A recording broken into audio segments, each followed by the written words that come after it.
Alors, bonsoir tout le monde, même si on n'est pas en grand nombre, c'est toujours intéressant ces échanges qu'on va avoir, l'échange qu'on va avoir ce soir. Alors, je vais me présenter, puis après, je vais demander à Colette de se présenter. Ça serait le fun aussi de savoir aussi par la suite, après ta présentation, Colette, euh, quels sont vos intérêts par rapport à la conférence Julie et Linda, juste pour pouvoir préciser un peu ou orienter Colette dans les informations ou les échanges qu'on pourrait avoir.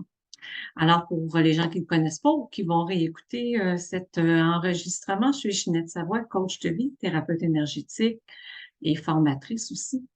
Bon, pour les gens qui veulent consulter un peu site Internet, tout ça va être inscrit à la fin de la description sur YouTube. Je ne me présenterai pas plus. Je vais laisser la parole à Colette, qui va se présenter, ma belle Colette, qu'on se connaît depuis plusieurs années. Ah oui, Oui, c'est vrai. Alors, pour le bien des gens, si tu veux bien te présenter. oui, avec plaisir. Ginette, c'est toujours un plaisir d'être avec toi puis de travailler ensemble. Moi, je suis accompagnatrice au deuil depuis une vingtaine d'années environ que j'accompagne le deuil. Mais quand je parle du deuil, je parle de toutes les formes de deuil. Je suis aussi célébrante de la vie. Quand je dis célébrante de la vie, je parle de célébrante funéraire. Je fais des cérémonies dans les salons funéraires. Et je fais aussi des cérémonies de baptême qu'on appelle des odes à la vie. Pas dans un contexte religieux, mais vraiment au service de la diversité, que je respecte toutes les croyances et toutes les religions, peu importe. Alors moi, c'est vraiment selon les croyances des familles que je rencontre. Alors, c'est un beau métier. J'aime vraiment ce que je fais. C'est vraiment pour moi quelque chose qui me nourrit. Je me vois un peu comme un guide de l'âme, je te dirais, Ginette, un guide de l'âme. Mhm. Dans le fond, je guide les âmes sur la terre, mais je guide aussi les âmes aussi vers la lumière. Fait que dans le fond, quand j'accompagne aussi comme des deux côtés. Mhm.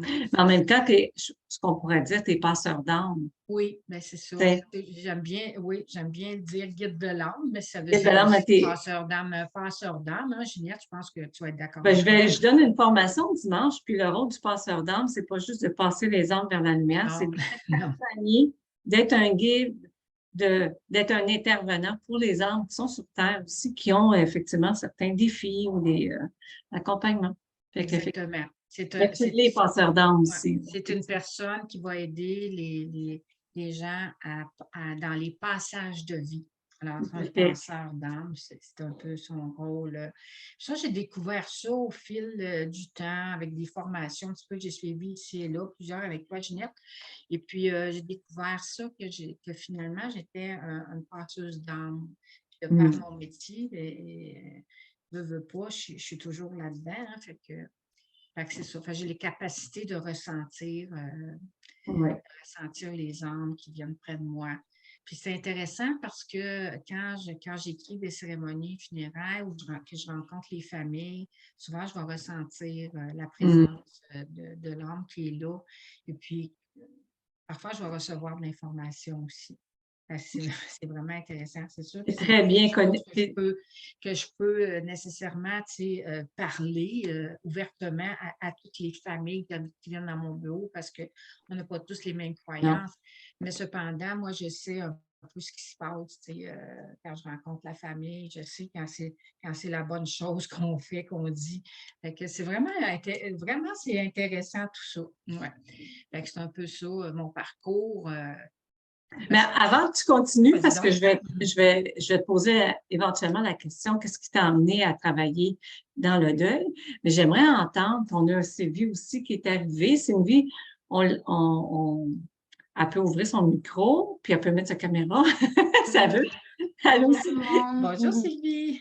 Mais Bonjour. peut-être nous indiquer un peu, pour les gens qui sont présents, c'est quoi qu'est-ce qui vous a intéressé par cette conférence-là? Puis est-ce que vous avez déjà vécu des deuils? Qu'est-ce qui vous amène ici ce soir? S'il y en a qui veulent le partager. Moi, je peux y aller. En fait, j'ai vécu plusieurs deuils, mais on dirait que ce soir, puis c'était drôle parce que ça faisait plusieurs fois que je voyais que tu avais, puis là, je me disais, ça m'appelait. Mais je ne sais pas si c'est le passage de deuil de personnes qui m'est chère, mais c'est comme s'il y a quelque chose que je n'ai pas laissé aller, je n'ai pas lâché prise. Mais je ne suis pas certaine si c'est comme quand on regardait des étapes de vie, le travail, une personne aimée. Parce que moi aussi, tu sais, je m'élève à ma spiritualité puis à tout ce qui m'est offert, mais on dirait que là, il y a quelque chose qui m'empêche. Puis la- l- cette soirée-là me revenait tout le temps, tout le temps. Puis là, tantôt, j'ai fait non, il y a quelque chose qui m'appelle. Euh, je ne sais pas, je sens que j'ai besoin d'être là. Il y a quelque chose que je dois libérer ou apprendre à lâcher prise. Mais je ne suis pas certaine c'est quoi. OK. J'ai l'impression que mes deuils, je les ai bien vécus, mais ça, c'est mon impression, tu sais, c'est... Mm. que- Prends le temps de demander de faire les libérations nécessaires en lien avec ce que tu vas entendre. Tu sais, que ton corps, tu te dises, ben, on libère, tu sais. Fait que fais juste de t'aligner comme ça, puis de le demander intérieurement, puis il y a des Oui, libérations qui vont se faire, tu sais. la réponse va venir, oui. Oui. Mhm. Merci, Julie. Est-ce qu'il y en a d'autres qui veulent juste laisser Ben, savoir? et je savais pas trop quoi dire sur le coup, mais mon Dieu, ça me rejoint beaucoup ce que Julie Ah, vient d'énumérer, ouais. Moi, j'ai 52 ans. Il m'est arrivé, oui, pas des gros deuils, heureusement, jusqu'à aujourd'hui, mais des petits deuils. Puis je vis beaucoup dans le passé. Je me cherche un peu, là. Tu sais, moi, je suis côté assez spirituel avec depuis les 10-12 dernières années. Puis ça m'interpellait beaucoup. Puis je sais pas, j'ai comme eu le besoin, pas le besoin, mais en cherchant mon X professionnellement et personnellement aussi, euh, le côté comment, palliaco, le côté, tu sais, j'accompagnais un de mes oncles, moi, vers Palliatif. dans- Le palliatif, oui. oui, le Mhm. palliatif. Fait que je me cherche, puis ça m'a interpellée, votre réunion. Fait que ça me. Tu sais, on grandit, hein. C'est jamais perdu, ces petites affaires-là, là. Mhm. Fait non. que je sais pas quelle réponse, moi non plus, je cherche, mais c'est de me nourrir. Je me nourris, puis chaque soir, ben, j'avais besoin de ça, moi. Hmm. Mais c'est intéressant, effectivement, dans ce que vous dites, hein, parce que on revient avant qu'on rentre en ondes, Colette puis moi, on se parlait vraiment, tu sais, vraiment de l'âme. Tu sais, si les gens étaient vraiment connectés à leur âme, puis savaient effectivement la place qu'occupe l'âme à tous les niveaux, mais les gens seraient encore plus alignés. Donc, ben, merci, Linda. Hein, peut-être qu'effectivement, il y a des réponses qui vont sortir d'ici. À quelqu'un. OK. Oui, il y a quelqu'un qui vient de rentrer. Sylvie. Oui, ben moi aussi, ça me rejoint ce que Julie et Linda a dit. Là, je parle un petit peu bizarre, là. J'ai un abcès dentaire, donc j'ai comme une petite joue de hamster là, qui s'est remplie la joue, là. Fait que j'ai un petit peu de difficulté à parler. Euh, ben moi, c'est ça. Tu sais, je sais qu'il y a plusieurs sortes de deuils. J'ai vécu des deuils de personnes chères qui sont décédées là, les dernières années, puis une cette année, des très bonnes amies. Mais il y a aussi, c'est ça, il y a toutes sortes de deuils. J'ai un deuil de séparation aussi. Oui. Puis c'est ça. Fait que je me suis dit, moi aussi, j'ai vu ça passer quelques reprises. Puis là, ben, ce soir, j'ai fait comme, OK, non, je pense qu'il y a quelque chose que je dois. Il y a quelque chose peut-être qui va sortir, qui va m'aider à travers tout ça. Ok. Tout à fait. Merci, Sylvie. Là, il y a Céline, peut-être, qui a peut-être un bruit de fond derrière. Ah, je t'ai muté, Céline, parce qu'il y avait un bruit de fond en arrière. Puis on ne te voit pas, mais si tu veux te présenter puis nous laisser savoir euh, la raison de ta présence, ben on est là pour t'entendre sans aucun problème. Alors, Colette, si tu nous expliquais qu'est-ce qui t'a amené à être intervenante au niveau du deuil. Puis ça va peut-être aussi permettre aux gens là, de faire aussi euh, quelques éclaircissements là, par rapport à ce que tu vas nous emmener comme information aussi au niveau du processus de deuil, puis tous les types de deuil qu'on peut vivre, hein, parce que Oui, exactement. on en vit à tous les moments, là, hein? On fait des petits deuils à tous les jours. Je pense qu'on fait des petits deuils à tous les jours, hein, Ginette? Oui. Oui. Ben, ce qui m'a amené dans cette profession-là, ça fait 25 ans, cette année, ça fait 25 ans que j'ai perdu mon petit garçon de 10 ans accidentellement. Alors, c'est sûr que quand c'est arrivé, hein, j'ai plongé profondément dans la détresse, Écoute, c'est perdre un enfant, c'est un deuil qui n'est pas comme les autres. Alors moi, je n'ai pas compris tout ce qui se passait, là. Fait que j'ai fui beaucoup cette souffrance-là, cette peine-là. J'ai fui beaucoup dans l'alcool, etc. Alors, j'ai trouvé des solutions à l'extérieur de moi pour essayer de survivre à cette épreuve-là. Et un jour, j'ai fait une thérapie et tout ça puis j'ai réalisé vraiment que ce deuil-là m'avait conduit vraiment dans une impasse incroyable. Et puis là, j'ai comme commencé à regarder le deuil, à étudier le deuil. Je suis allée prendre des formations à la Maison Mauboquette. Je voulais vraiment comprendre c'était quoi. Parce que moi, je n'ai pas trouvé d'aide à cette époque-là là, pour m'aider là-dedans. J'aurais aimé trouver quelque chose.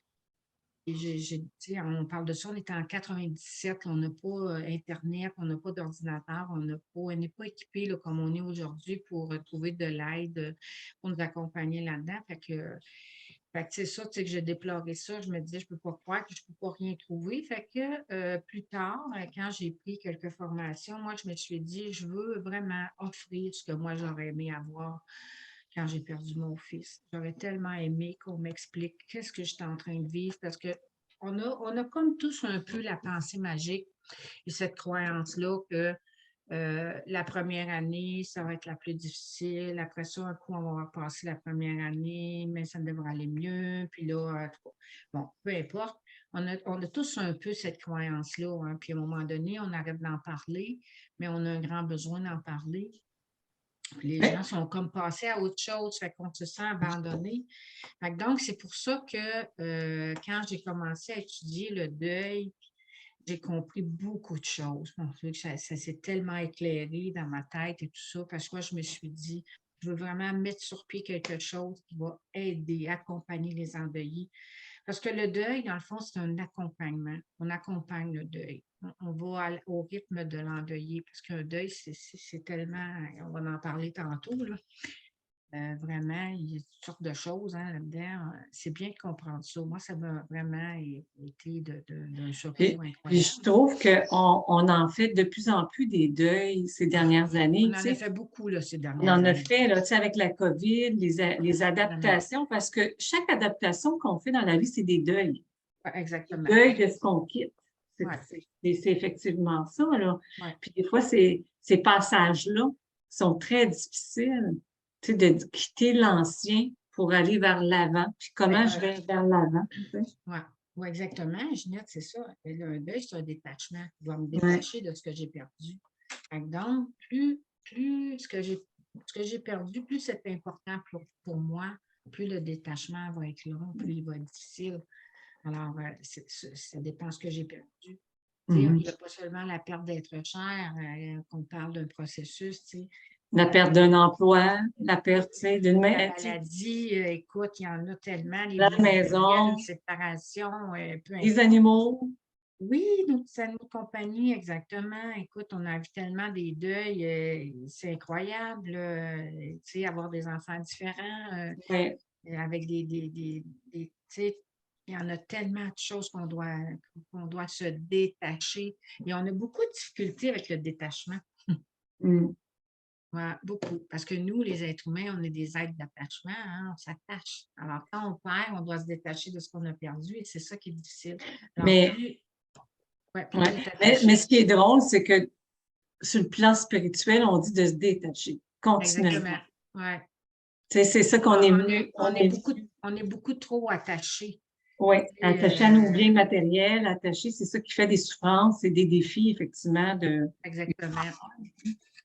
Hmm. Fait que, écoute, c'est vraiment un processus qui demande du temps aussi, hein. C'est quelque chose qui se fait graduellement. On va pas c'est pas quelque chose qui se fait instantanément, là.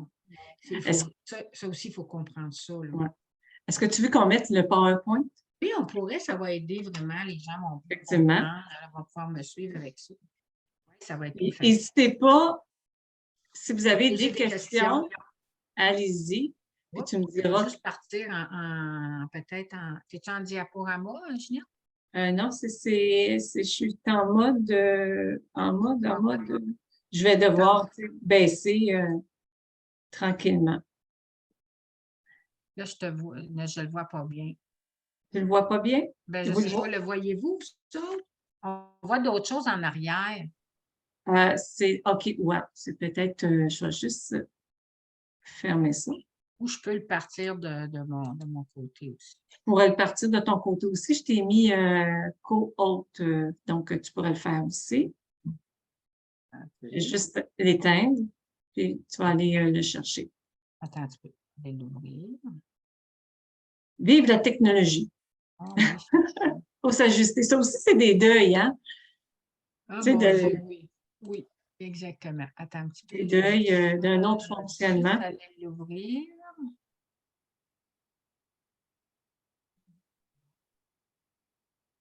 Ça ne sera pas long. On va y arriver. Bon, il va être plus, être plus gros. Vous allez mieux le voir comme ça. Dites-moi si vous voyez bien. Vous voyez bien tout le monde? Oui. Juste faites un petit signe que oui. OK. Fait que c'est toi qui vas le gérer. Oui, je vais gérer. Je vais gérer ça. Dans le fond, on va parler un petit peu des étapes du deuil, les rituels et les passages et les différents détachements. Les étapes de vie, là, à chaque étape de vie, là, à chaque passage, là, je ne sais pas si vous avez remarqué, là, mais on a tout le temps des rituels qu'on fait, hein. Quand un enfant vient au monde, hein, il y a des rituels. Hein, tu sais. Avant qu'il vienne au monde, il y a des rituels. On va préparer la chambre, on a toutes sortes de petits rituels pour se préparer à l'arrivée du bébé. Quand il arrive, il y a encore des rituels entourant, là, tu sais, si on le fait baptiser ou peu importe. Il y a beaucoup de rituels dans nos étapes de vie. Par exemple, quand le bébé va avoir 1 an, c'est-tu un événement, on va inviter toute la famille, puis là, on fait, tu sais, on a des rituels. Il y a beaucoup d'étapes de vie comme ça, tu sais, quand on va avoir 18 ans, je ne sais pas si c'est une étape qui est hyper importante, hein, quand on va avoir, je ne sais pas, 25 ans, 40 ans, 50 ans. Il y a beaucoup d'étapes dans la vie où il y a des rituels là-dedans. Puis, ça fait partie des passages. Aller jusqu'à la mort, puis etc. Donc, les rituels, pour moi, c'est quelque chose qui m'appelle beaucoup. Parce que je trouve que les rituels donnent du sens. On va en parler un petit peu plus loin. Et dans chaque passage de vie, il y a différents détachements qu'on doit faire. Veut pas. Tu sais, vous savez, quand on commence l'école, hein, puis qu'on sort de la jupe de maman, écoute, moi, je m'en souviens, j'ai pas trouvé ça facile. J'étais la petite fille gênée, Ginette, hein, puis écoute, moi, là, j'arrivais à l'école, écoute, je voulais juste retourner en dessous de la jupe de ma mère. Ça a été toute une adaptation. Fait que ça demande beaucoup, beaucoup d'adaptation dans chaque étape de vie. Quand je suis arrivée au secondaire pour la première fois, là, dans l'école en ville, là, écoute, moi qui sortais de la campagne, c'était quelque chose. Puis c'est là que je réalise qu'il y a beaucoup de passages dans la vie qui demandent de faire des détachements avec l'étape précédente, avec l'état. Tu me permets-tu d'ajouter? Oui, vas-y donc. Oui. C'est que quand on ne fait pas ces fameux détachements-là, surtout jeunes, bien, il y a des blessures, tu sais, des besoins ou des manques qui apparaissent ou qui sont plutôt ressentis. Fait que quand on parle vraiment des blessures de base, tu sais, le sentiment d'abandon, de rejet, etc., c'est vraiment relié à ces passages-là qui ne sont pas faits de façon saine et qui suivent et qui poursuivent jusqu'à l'âge adulte, tant et aussi longtemps Exact. qu'on n'a pas compris, intégré, puis qu'on n'a pas fait ce détachement-là. Il y a des gens même qui vont rester dans une nostalgie de leur Oui. passé, dans une époque de leur vie où ils se sentaient comme dans un cocon en sécurité, puis ils vont comme rester attachés à ces époques-là, entre autres. Fait que donc, oui, effectivement, on peut rester attaché, puis on Oui, a de la tout à difficulté fait. à se détacher, puis ça nous suit toute notre vie. Alors, chaque étape de vie demande de faire un détachement avec l'état précédent. Dans le fond, c'est de prendre conscience, d'être en conscience là-dedans. Ça va? Si vous avez des Oui. questions, gênez-vous pas. On va parler un petit peu aussi, bien sûr, de la perte d'un être cher parce que c'est quand même un des gros deuils que l'être humain a à vivre. Puis c'est le deuil, c'est un deuil qu'on va tous vivre. Il y en a de plus en plus. La population est vieillissante, on le sait, hein, puis on va vivre de plus en plus de deuil. Est-ce qu'on est vraiment préparé à ça? Est-ce que notre société accueille la blessure du deuil? Moi, je dirais qu'en 2022, malheureusement, c'est encore tabou. Je pense qu'on met ça encore de plus en plus sous le tapis. Je trouve que ce que j'ai remarqué beaucoup depuis la pandémie, c'est qu'on a abandonné un petit peu les rituels. On veut faire vite, vite, vite parce qu'on pense qu'on va moins souffrir. Puis on abandonne beaucoup ça. Fait que je ne sais pas comment ça va aller tantôt, mais c'est un peu inquiétant. Bien, on parle déjà que plus de problèmes de santé mentale de toute façon. J'ai lu aujourd'hui que les jeunes et les adultes vont Oui. mal. Oui. C'est pour ça qu'on voit autant de violence. On a eu beaucoup de deuil à faire qu'on n'a pas fait. Et il y a eu beaucoup durant la pandémie, moi je le sais parce que j'ai travaillé beaucoup là, dans les salons funéraires. Là. J'ai vu des familles, écoute, c'est incroyable, là, attendre, parce que pour le nombre de personnes qui ne pouvaient pas être, etc. Alors, ils ont eu l'impression d'abandonner leurs défunts. Puis, fait qu'il y a eu beaucoup de blessures qui ont été là, qui ne sont pas encore guéries, puis de frustration même. Mais je dirais même, ça va, tu sais, quand tu as un idéal dans la vie, puis tu ne l'atteins pas, c'est un deuil. Oui, hein? oui, Donc, exactement. ces dernières années, tout le monde avait un certain idéal, tu sais, de passer à travers dans la vie, tu sais, de pouvoir passer à travers toute la souffrance qui est là, mais on n'est pas encore sorti. Exactement. Puis, tu sais, un idéal, j'aime ça que tu dis ça, Ginette, un idéal, exactement. Tu sais, il y a des gens qui n'ont pas pu se marier parce qu'à cause de ça. Alors, tu sais, tu as toujours un rêve, hein, ton mariage, tu prépares ça. Et c'est pareil pour la mort. Les familles on veut préparer quelque chose pour notre défunt, on veut préparer quelque chose de beau, quelque chose de grandiose, parfois, peu importe, ou même tout simple, mais les gens étaient brimés un peu parce qu'il y avait plein de choses qu'ils n'avaient pas le droit. Fait que donc, c'est venu vraiment briser quelque chose. Alors, le deuil, je l'ai dit un petit peu tantôt, c'est une blessure au système d'attachement parce que la personne, on est attaché, hein, on s'attache, je veux pas quand on vit au monde, on s'attache à notre mère, c'est la première personne qu'on voit. Alors, on s'attache à elle, on s'attache à notre père, à notre famille, nos frères, nos sœurs, notre maison, notre environnement, nos animaux, on s'attache à nos valeurs, nos croyances. Bon, écoute, on s'attache dans notre vie, on est comme ça. L'être humain est fait comme ça. Alors, quand on perd, on doit se détacher de ce qu'on a perdu. Alors, plus ce qu'on a perdu était important, plus la blessure est importante, plus c'est difficile de se détacher de ce qu'on a perdu. Alors, c'est un processus. Ça ne se fait pas en claquant du doigt. Fait qu'il y a des choses parfois que ça va être plus facile que d'autres, mais quand on parle d'un être cher, puis plus cette personne-là représentait quelque chose d'important pour nous, plus c'est difficile, bien sûr. Hein. Fait qu'un deuil, on peut pas quantifier le temps que ça va prendre avant d'arriver dans une zone de confort. C'est clair et net. Bien, tu sais, Ginette, dans un deuil, On dit en psychologie qu'un deuil normal, c'est un deuil vraiment, là, tu sais, la personne a vécu sa vie, elle est décédée, bon, de façon naturelle, puis tu sais, elle va tout régler ses choses, un deuil normal. On dit qu'en principe, ça dure 1 an, 2 ans dans les livres de psychologie, on va dire. Fait qu'un deuil qui est compliqué, comme moi, quand j'ai perdu mon fils, c'est pas un deuil qui dure 2 ans. C'est pas un deuil qui a duré 2 ans. Là. Moi, tu sais, ça a été de longues années avant que je puisse être en paix avec cette perte-là, tu sais. Fait qu'il y a beaucoup de choses à considérer. Malheureusement, aujourd'hui, on pense que le deuil, ça dure quelques mois. C'est pas rare que je vais arriver des gens dans mon bureau puis de me dire Combien de temps ça va prendre pour passer à travers mon deuil? va-t-il être comme ça longtemps? Dans Ils me combien de disent temps je vais arrêter ouais, d'avoir mal? ouais, exactement. Combien de temps tu penses que ça va durer? Tu sais, puis on est seulement dans les premiers mois du deuil, alors qu'on est dans les premières étapes. On va regarder un petit peu tantôt les étapes du deuil. Puis je tiens à souligner que c'est les deuils, en fait, peu importe ce qu'on a vécu, c'est les mêmes étapes. Tu sais, Oui, c'est oui. la même. Tous les deuils, peu importe quel deuil Le qu'on type vit, deuil. tous les deuils, on passe par les mêmes étapes du deuil.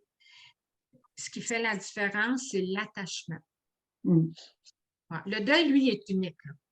La perte est unique à chaque personne. Chacun a ses blessures là-dedans et tout ça. Mais le processus, lui, il est le même pour tous les deuils. Il va être plus ou moins long selon la perte qu'on a vécue. Alors, c'est sûr que la personne qui est frappée par la perte d'un être cher va entrer dans un processus. C'est un chemin qui est long, difficile, puis qui va prendre du temps. Là. Puis quand je prends du temps, là, quand je parle de temps, je ne parle pas de quelques mois. Là. Malheureusement, il y en a qui, tu sais, les gens pensent, ou des familles même qui vont arriver et qui vont dire ben là, peut-être que tu pourrais passer à autre chose, tu sais, après une couple de mois. Non, pas là, là. Alors, il y a beaucoup de tristesse qui va être là. Les émotions vont être en montagne russe. Hein, ça, c'est dans les premiers mois du deuil. Là, il y a beaucoup de montagnes russes d'émotions. Même la première année, je dirais. Parce que la première année, c'est l'année de la chaise vide. C'est l'année de toutes les premières fois. Puis, veut pas, c'est une année qui est extrêmement difficile. Le deuil n'est pas réglé pour autant parce que j'ai passé une première année. Tu sais. Alors, c'est sûr que l'endeuillé est coupé de l'être cher, puis il va avoir beaucoup de difficultés à s'adapter à ce changement-là parce que c'est vraiment une coupure drastique. Oui, La relation est coupée drastiquement, surtout si c'est une mort subite. Alors, c'est sûr que c'est vraiment comme si tu prenais un couteau puis tu coupais la relation. Alors, c'est sûr que c'est vraiment souffrant. Alors, on va avoir de la difficulté beaucoup à s'adapter à ce changement-là. Alors, puis c'est sûr aussi, il faut savoir qu'au cours du processus, on est très vulnérable hein, quand on est en deuil. Hein. On est blessé déjà, parce que certaines blessures anciennes peuvent être ravivées, puis il peut y avoir des deuils aussi qui ne sont pas résolus, qui peuvent aussi refaire surface. Et ça arrive que les gens sont surpris de ça. Ouais. Mais c'est normal parce qu'on est vulnérable. On est tellement vulnérable, puis c'est pas là que ça fait mal. Hein. On le sait, c'est tout au plexus solaire, le cœur et tout. Mais c'est sûr que nos blessures ben, sont là. Hein. Alors, ça peut raviver des anciennes blessures, c'est normal. Puis ça, c'est correct, là. C'est important de les vivre. Et là, souvent, ben, l'endeuillé, mais ça va être tellement souffrant qu'il va se mettre à la recherche de réponses. Hein. Il va chercher des réponses, il va chercher aussi des solutions à l'extérieur de lui, etc. Puis c'est là que souvent qu'il va tomber dans le piège des dépendances, et peu importe. On va voir ça souvent, tu sais, que l'endeuillé soit qu'il va tomber dans des addictions, peu importe, va essayer vraiment de boucher son trou intérieur, tu sais, qu'il ne veut pas sentir que j'appelle, moi, le vide abdominal. Là, c'est un grand trou vide là, qui est là, puis qu'on voudrait donc remplir avec quelque chose. Puis, honnêtement, moi, je ne connaissais pas ça, mais je l'ai appris quand j'ai suivi mes cours.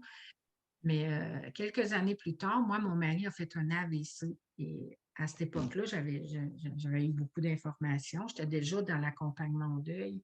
J'ai reconnu Ginette, mais j'ai reconnu le trou vide. C'était incroyable. Physiquement, là, je le sentais, là, puis j'avais juste le goût d'aller remplir avec quelque chose. Dans ce temps-là, j'avais arrêté de prendre de l'alcool, heureusement. Mais j'avais juste le goût de remplir avec quelque chose. C'était incroyable, magasiner, peu importe, quelque chose qui me... Ouf, ben ça.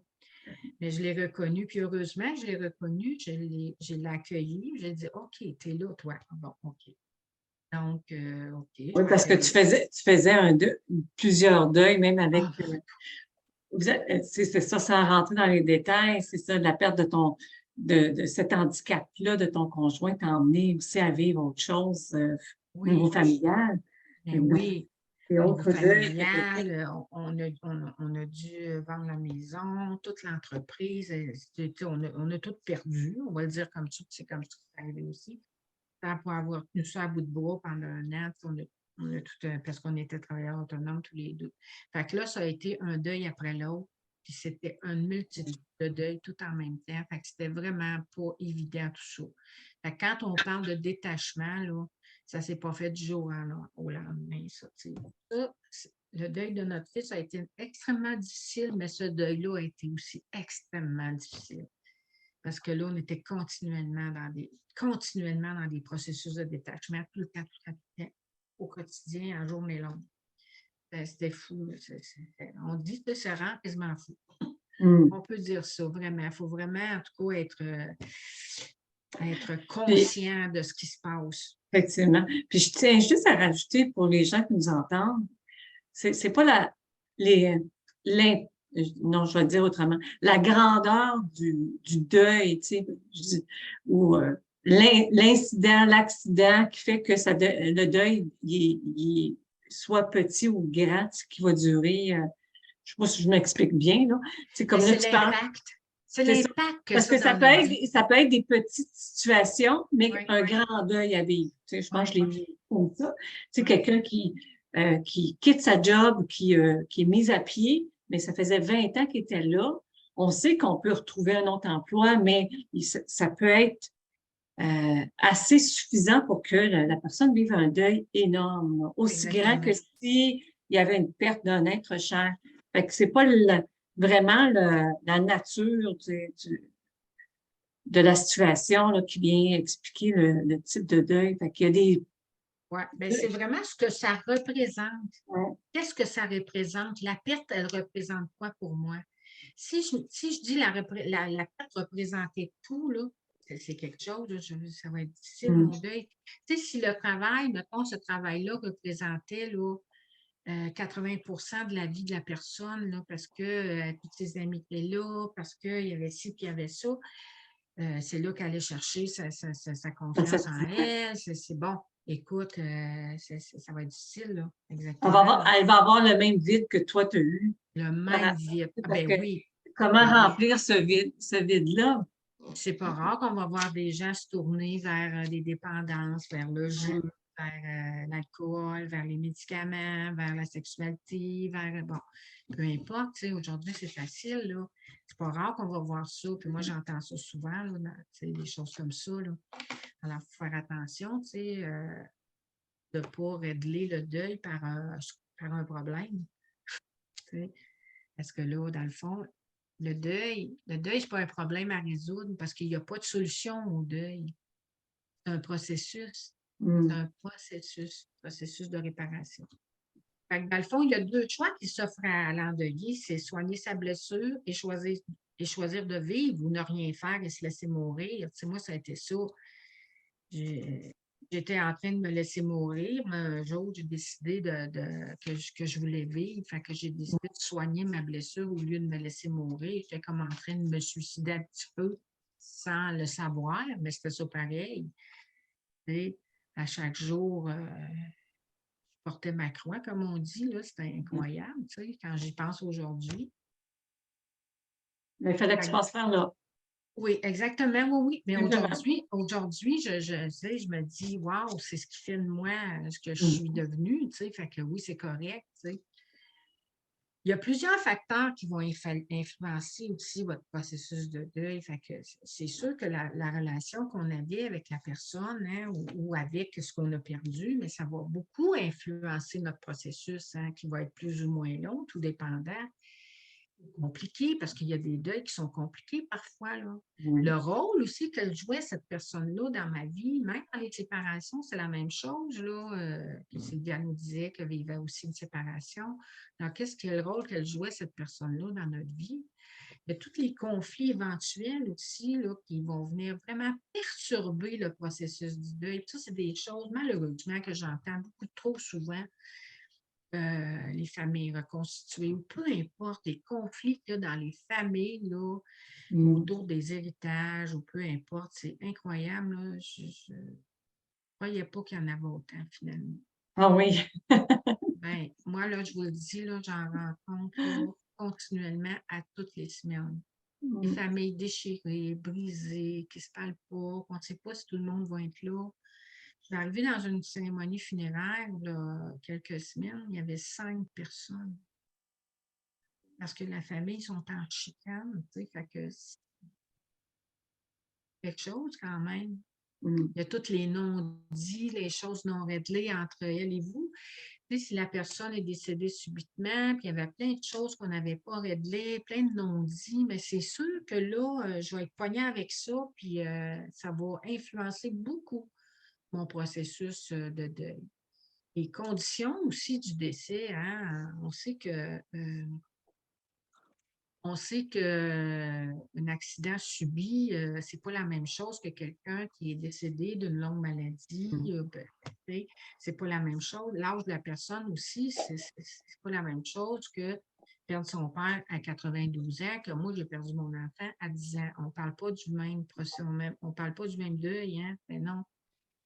Il y a aussi toute votre expérience de vie, le deuil antécédent. Si on a vécu des deuils compliqués dans notre passé, bien, c'est sûr que ça se peut que ça nous rattrape. Ou qu'on a vu, par exemple, dans nos proches, des personnes qui ont vécu des deuils, puis ça a été extrêmement difficile, sont tombés en dépression, ils n'ont jamais, sont jamais venus à bout de sortir de là. Ça va influencer beaucoup notre processus de deuil.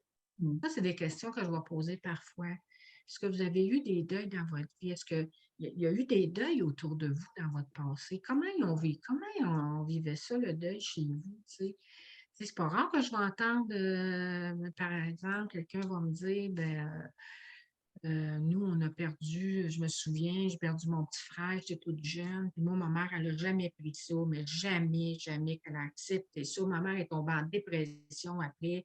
Fait qu'en fin de compte, moi, j'ai perdu mon petit frère, mais j'ai aussi perdu ma mère. Ma mère, elle est comme si elle était morte en même temps que le petit. Fait que ma mère est devenue dépressive. Puis, fait que souvent, il va y avoir 2, 3 deuils à vivre en même temps. Ouais. C'est Fait drôle que, que tu sais, tu dans le dises fond, ça parce que ce que ça me fait réaliser, c'est qu'il y a beaucoup de gens qui tombent, c'est le mot, hein, ouais, qui tombent à la retraite, puis qui tombent, donc, pour de c'est un vrai. deuil, mais Ouais. effectivement qu'ils ne l'acceptent pas. Fait que, tu sais, on le voit, on peut, que ce soit une personne qui décède ou peu importe la importe, situation, on peu peut importe. tomber. Vraiment, c'est le mot. Tu sais, comme une retraite, là, Ginette, ça se prépare, là. Parce Ouais. que c'est triste de voir ça, quelqu'un va tomber à la retraite, puis là, la tristesse va s'installer dans la maison. Le couple va même se chicaner, ça ne marchera plus. Puis pourtant, il avait hâte de tomber à la retraite, là, mais c'est tellement pas été préparé. Alors, je pense qu'il y a des choses qu'il faut réaliser là-dedans. Vraiment, il y a des deuils à faire. Et on doit en prendre conscience. Oui, c'est des prises de conscience qu'on doit faire. Puis aller chercher de l'aide aussi si on a de la difficulté. Des fois, juste là, 3, 4 rencontres, c'est suffisant pour comprendre ce qui se passe, pour être capable, pour avoir des outils, pour être capable de continuer, puis retrouver son chemin, là. Ça Puis aide beaucoup. j'aimerais juste rajouter, tu sais, parce que je sais que Julie, Sylvie, puis Linda, vous l'avez mentionné, puis je vais essayer de l'emmener comme vous me l'avez dit aussi, c'est une impression de se chercher, qu'il y a quelque chose qui est là, pas là, mais ça n'est un deuil aussi, tu sais. Puis c'est là que quand on ne sait pas, effectivement, il faut aller chercher de l'aide pour se réaligner, parce que des fois, c'est juste peut-être, effectivement, faire un passage vers autre chose, tu sais, Oui. passage vers, tu sais, qui Bon, il y a d'autres éléments qu'on pourrait jaser, mais effectivement, des fois, c'est juste les passages, les switches qu'on appelle, il faut switcher quand on a de la misère. Oui. Donc, Mais, effectivement. mais l'être humain est conçu un peu comme ça aussi, Ginette. On a un petit peu de la misère avec l'acceptation. Ouais. Tu sais, fait que souvent, on ne va pas accepter, fait qu'on va comme rester un peu en deux, là, tu sais. On a de la misère à passer dans le passage. Ouais. On a un petit peu de difficulté à passer dans le passage. Fait que des fois, c'est pas évident. Mm. Il y a aussi ce qui influence aussi notre processus, notre santé aussi, bien sûr, notre situation sociale, hein, aussi va influencer notre processus de deuil. Hein. Tu sais, si on a perdu la personne qui était le pourvoyeur dans la maison, puis que je tombe complètement à plus rien, tu sais, comme moi, quand mon mari a fait un AVC, c'était le pourvoyeur, puis j'ai tombé à plus rien. Fait que c'était comme la situation s'est rapidement détériorée, tu sais. Fait que donc, c'est sûr que ça vient influencer le processus du deuil parce que là, je suis en mode survie. Mm. Fait que je dois mettre un peu mon deuil sur pause pour survivre, là, tu sais. Fait que ça aussi, ça influence. Dans un deuil aussi, peut se cacher d'autres deuils. Un deuil ne vient jamais seul. Hein. Ouais. Il y a la perte initiale, mais il y a aussi d'autres pertes qui vont souvent se greffer à cette perte-là, tu sais. Comme par exemple la perte d'un statut social, la perte d'un train de vie, mais oui, la perte de biens matériels. Nous, ça nous a emmenés là, Mm. surtout, surtout dans la maladie, là, mais dans la mort aussi. Là, si j'ai perdu mon conjoint, puis j'ai plus le même train de vie, hein, puis peut-être que je vais être obligée de vendre la maison, puis de vendre les biens, puis etc. Alors, j'ai beaucoup d'autres deuils à faire en plus de la perte initiale. Puis La je perte, rajouterais, oui, vas-y, Ginette. c'est pas indiqué, c'est aussi des fois le deuil de la sécurité parce que, tu sais, quand Oui, on perd oui, exactement. un emploi, quand on perd, il y a aussi tout ce deuil-là, là, tu sais, j'étais en sécurité, je ne suis plus. Ah oui, là, j'ai des besoins. J'ai J'ai des des besoins. besoins qui ne sont pas comblés, là. Tu sais, j'ai des besoins, là, c'est sûr. Besoin de sécurité, c'est plus là. Tu sais, il y a plusieurs besoins qui ne sont pas là. Alors, la perte aussi du rôle ou des rôles que la personne jouait pour vous, par exemple, je dis de cette personne-là, par exemple, mettons, je dis j'ai perdu mon mari, c'était mon ami, mon confident, c'était mon compagnon de voyage, peu importe. Alors, je n'ai pas perdu juste mon mari, j'ai perdu mon confident, mon compagnon de voyage, bon, tout ça. Alors, le deuil d'une personne, parfois, va amener aussi d'autres deuils avec ça. La perte d'espoir, de rêve aussi qu'on avait, hein, tu sais, comme moi, la perte d'un enfant, mais c'est la perte de beaucoup de rêves. Hein, j'ai rêvé que, bon, pour lui, il ferait ça, puis tu sais, on a toujours des rêves, la perte d'espoir. Il y a toutes sortes de deuils qui peuvent venir avec la perte initiale. Puis là, c'est sûr, j'aurais pu en rajouter beaucoup, là, mais je pense qu'à quelque part, c'est juste pour vous mettre un petit peu en lien que quand arrive une perte, il y a d'autres pertes aussi qui se greffent à ça. Le deuil ne s'articule pas selon un linéaire, une séquence linéaire prédéfinie. Là, vous allez avoir des hauts, des bas, puis encore des hauts et des bas. Hein, c'est des hauts et des bas, et puis c'est des hauts et des bas, et ça dure plusieurs mois. Des fois, plusieurs années qu'on a des hauts et des bas, mais les hauts et les bas sont moins hauts puis sont moins bas. Après oui, c'est clair. Oh, oui, mais à un moment donné, tu sais, ça se stabilise un peu. Vous vivrez vos émotions dans l'ordre qu'elles se présentent à vous et avec l'intensité qui se doit. Ça va prendre du temps. Ce qui est certain, c'est que vous progressez sur ce chemin en passant par différentes étapes. Alors, on va les regarder un petit peu ensemble, les étapes du deuil. Là. Alors, je ne sais pas s'il y en a qui connaissent les étapes du deuil, s'ils ont déjà vu ça. On va essayer de les faire un petit peu rapidement. Là. Quand je fais des ateliers, je vais plus en détail là-dedans, là, mais c'est intéressant, les étapes du deuil. C'est pas quelque chose qu'on va suivre, là, qu'on va dire je suis rendu là, je suis rendu là. Les étapes, c'est des points de repère, dans le fond. C'est pour me repérer un peu là-dedans, dans mon deuil, où que je me situe un peu là-dedans. Puis, les étapes ne sont jamais, c'est pas fixe. On va se promener d'une étape à l'autre souvent. L'important dans le deuil, je pense, c'est qu'on bouge. Qu'on ne reste pas toujours, qu'on reste pas à la même place pendant des mois ou des années. Fait que l'étape 1, c'est le choc. Tu sais, le choc, on le sait, c'est pas vrai. C'est une étape de refus, hein, où on va être sur un engourdissement émotif, où je vais être sur un pilote automatique. Le choc, c'est vraiment où j'apprends la nouvelle. Quand j'apprends la nouvelle. Alors, c'est quand j'apprends la nouvelle, ça peut être aussi dans le bureau du médecin qui m'annonce une maladie, ça peut être là. Le choc, il peut être là, tu sais. Donc, le choc, c'est quand j'apprends la nouvelle. C'est là qu'il y a un refus, puis qu'il y a un engourdissement. La deuxième étape, c'est le déni. Alors, ça, c'est l'étape de je le sais, mais je ne veux pas. Je le sais que c'est arrivé, mais je ne veux pas vivre ça. Alors, ça, c'est l'étape du déni. C'est un mécanisme aussi de protection. C'est inconscient. Ce mécanisme-là s'installe et c'est correct parce que ce mécanisme-là nous permet de se préparer à la prochaine étape qui va être qui va être très émotive parce que c'est l'expression des émotions. Fait que là, on pense qu'on ne va pas si mal que ça à cette étape-là. Et ça peut durer quelques mois. Alors souvent, moi, les gens, ils vont arriver dans mon bureau quand ils sortent de cette étape-là, et là, ils sont dans les émotions. Puis là, ils me disent, bien, donc, j'ai l'impression que j'allais bien, puis là, je vais vraiment moins bien. C'est juste parce qu'ils sont sortis du déni. Ils sont comme un peu dégelés, là. Ils sont sortis de l'engourdissement émotif. Alors, il y a beaucoup de mécanismes là aussi à cette étape-là. On va rechercher des coupables, on va être dans les pourquoi. On va aussi rationaliser, on va idéaliser aussi, hein, le défunt. Si c'est un défunt, on va idéaliser l'autre, tu sais. La substitution aussi, ça, c'est remplacé par quelqu'un d'autre. On va voir ça dans les séparations. Souvent, les gens vont se dépêcher rapidement à remplacer la personne disparue par quelqu'un d'autre. Alors, ça, c'est de la substitution, c'est de la fuite. Alors, c'est dans les mécanismes de défense, c'est le déni. Alors, je vais essayer de boucher le trou. Ça se peut que je consomme des êtres humains à la place de consommer. Alors, je vais consommer des êtres humains, puis ces personnes-là ont comme un rôle à jouer de boucher mon trou intérieur. C'est de la dépendance affective, hein, on le sait. Alors, il y a la fuite, j'en ai parlé tantôt, des dépendances. Alors, tout ça se retrouve dans l'étape du déni. Je le sais, là, mais je ne veux pas vivre ça. C'est trop dur. Alors, il va y avoir beaucoup de négociations, du marchandage ici aussi. Si je fais ça, ben, je vais avoir ça. Je peux négocier avec Dieu, hein, aussi. Tu sais, je vais lui promettre des affaires. S'il me donne ça, il y a beaucoup ça aussi.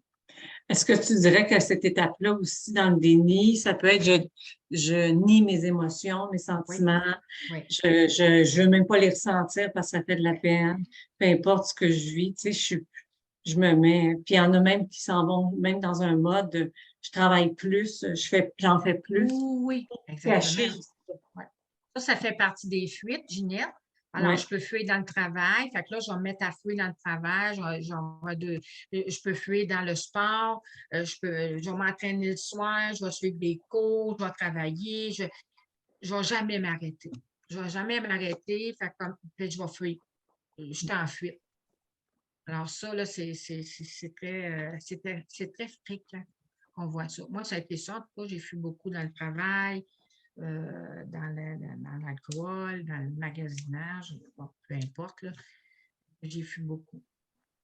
Quand ça ne gèle plus, bien, on va aller chercher d'autres dépendances, hein, puis pour que ça gèle encore plus, parce que c'est une façon de se geler. Mhm. Alors, ensuite, on va entrer dans l'autre étape qui est l'expression des émotions. Là, c'est une étape qui est pas mal plus longue et difficile à vivre, tout ça, parce que là, c'est toute la désorganisation. On est désorganisé. Ici, les défenses vont céder, puis là, la réalité va s'imposer vraiment. Tu sais, là, je sais que là, ça ne sera plus jamais pareil. Là, je le sais. Puis là, j'ai de la misère à me le dire, là, mais c'est ça. Ça ne sera plus jamais pareil. C'est difficile à admettre, ça. Fait qu'il va y avoir beaucoup de débordements émotionnels. Il faut savoir ici que toutes les émotions qu'on vit là, sont humaines et sont correctes aussi. Mhm. Que ce soit quelle que soit l'émotion, là, ça peut être la colère, la culpabilité, l'impuissance, la honte, l'anxiété, la peur, l'abandon, peu importe. Même le soulagement aussi parfois. Tu sais, on peut se dire, j'ai honte un peu, tu sais, mais je suis soulagée de ne plus vivre ça. Tu sais, par exemple, si j'accompagnais quelqu'un qui était malade, puis que, bon, il est décédé. Je suis soulagée, tu sais, de ne plus avoir à subir ça, à vivre ça. Puis là, j'étais un peu perturbée, j'étais un peu entre avoir de la peine puis être soulagée. Ça, j'avais posé la question à un moment donné à ma mère, entre autres, qui, elle, on avait perdu notre père, puis elle avait de la peine beaucoup, mais elle disait, je suis soulagée aussi de ne plus vivre ça, tu sais, de l'accompagner, elle l'accompagnait beaucoup, elle le voyait souffrir aussi, c'était dur pour elle. Fait que, tu sais, le soulagement aussi, ça fait partie aussi, dans des situations, tu sais, qui sont confusion aussi, dépression. Tu sais, souvent, les gens vont se rendre en dépression. C'est sûr que faut entrer beaucoup là-dedans, mais sauf que si jamais vous êtes sur le chemin de la dépression, vous êtes en dépression, c'est important de regarder, peut-être qu'à quelque part, vous avez enfermé vos émotions à l'intérieur de vous, puis si vous êtes en dépression, de trouver le chemin de votre tristesse, parce que c'est elle qui va vous sortir de la dépression. Mhm.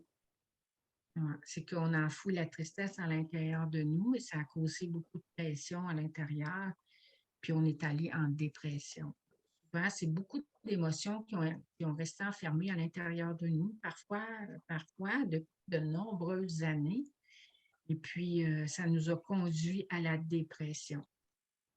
Là, moi, je ne suis pas un médecin, fait que si vous prenez des médicaments, c'est correct, vous continuez de les prendre et tout ça, mais peut-être si vous sentez que peut-être il y a des choses que les deuils que vous n'avez pas réglés, que vous n'avez pas vécu, peut-être d'aller chercher de l'aide pour voir de ce côté-là, pour vous libérer de tout ça.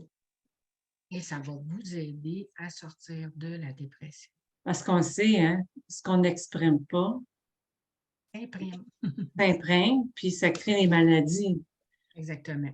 Tu sais, Ça- parfois, Ginette aussi, tu sais, comme moi, là, dans notre passé, là, bon, v'là une vingtaine d'années, là, on n'était pas outillés comme on est Non, aujourd'hui. On n'avait pas non. l'information qu'on a aujourd'hui, qu'on peut retrouver partout sur Internet.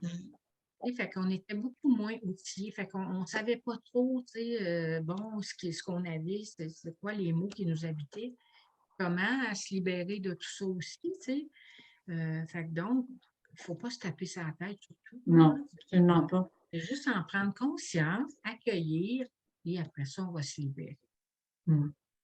Il y a C'est un, aussi proc- oui, c'est un vas-y. processus, comme tu l'as dit. Ben, C'est un c'est processus. exactement ça. C'est vraiment un processus, vraiment, vraiment. Puis le processus, là, il est bien fait. On peut pas sauter par-dessus un processus qui se raccourcit pas. Le deuil, c'est un passage obligé. Pour pouvoir trouver la vie en soi, on doit passer par là. C'est un Mais passage obligé. on dit pour bien des situations, c'est Oui, même la maladie, c'est qu'il faut oui, aller dégager des oui, émotions pour oui.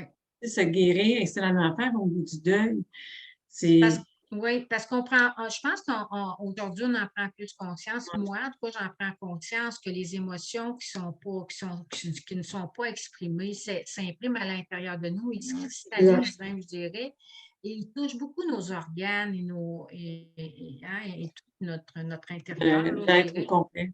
Puis à un moment donné, notre corps, il répond à ça, hein. Il répond, puis là, on a des signaux d'alarme, hein, bien sûr. Alors, c'est sûr qu'à un moment donné aussi, il faut écouter ça, là. Qu'est-ce qui est là? Qu'est-ce que j'exprime pas? Puis qui s'est imprimé. Tu sais, ça peut être de la colère, de la culpabilité, peu importe. Et dans le deuil, la culpabilité, il faut faire attention parce qu'il y a beaucoup de gens qui vont, comme moi en tout cas, là, moi, c'était beaucoup ça, qu'on va rester prisonnier de la culpabilité. Pendant longtemps. Oui, et ça, là, c'est vraiment ce qui va venir vraiment empêcher le processus de se faire naturellement. Alors, la culpabilité, là, c'est important de mettre des mots. C'est sain d'en avoir de la culpabilité, mais je ne dois pas tomber dans une culpabilité obsessive, obsessionnelle. Il faut faire attention. Ensuite, il y a toutes les tâches qui sont reliées au deuil, terminer les dialogues non terminés, non résolus, accomplir les promesses que j'ai faites, si j'ai fait des promesses, arranger les effets personnels et tout ça, selon le rythme, bien sûr. Il y a des façons de faire ça. On va dire, hey, comment est-ce que je vais faire? Parler à mon défunt.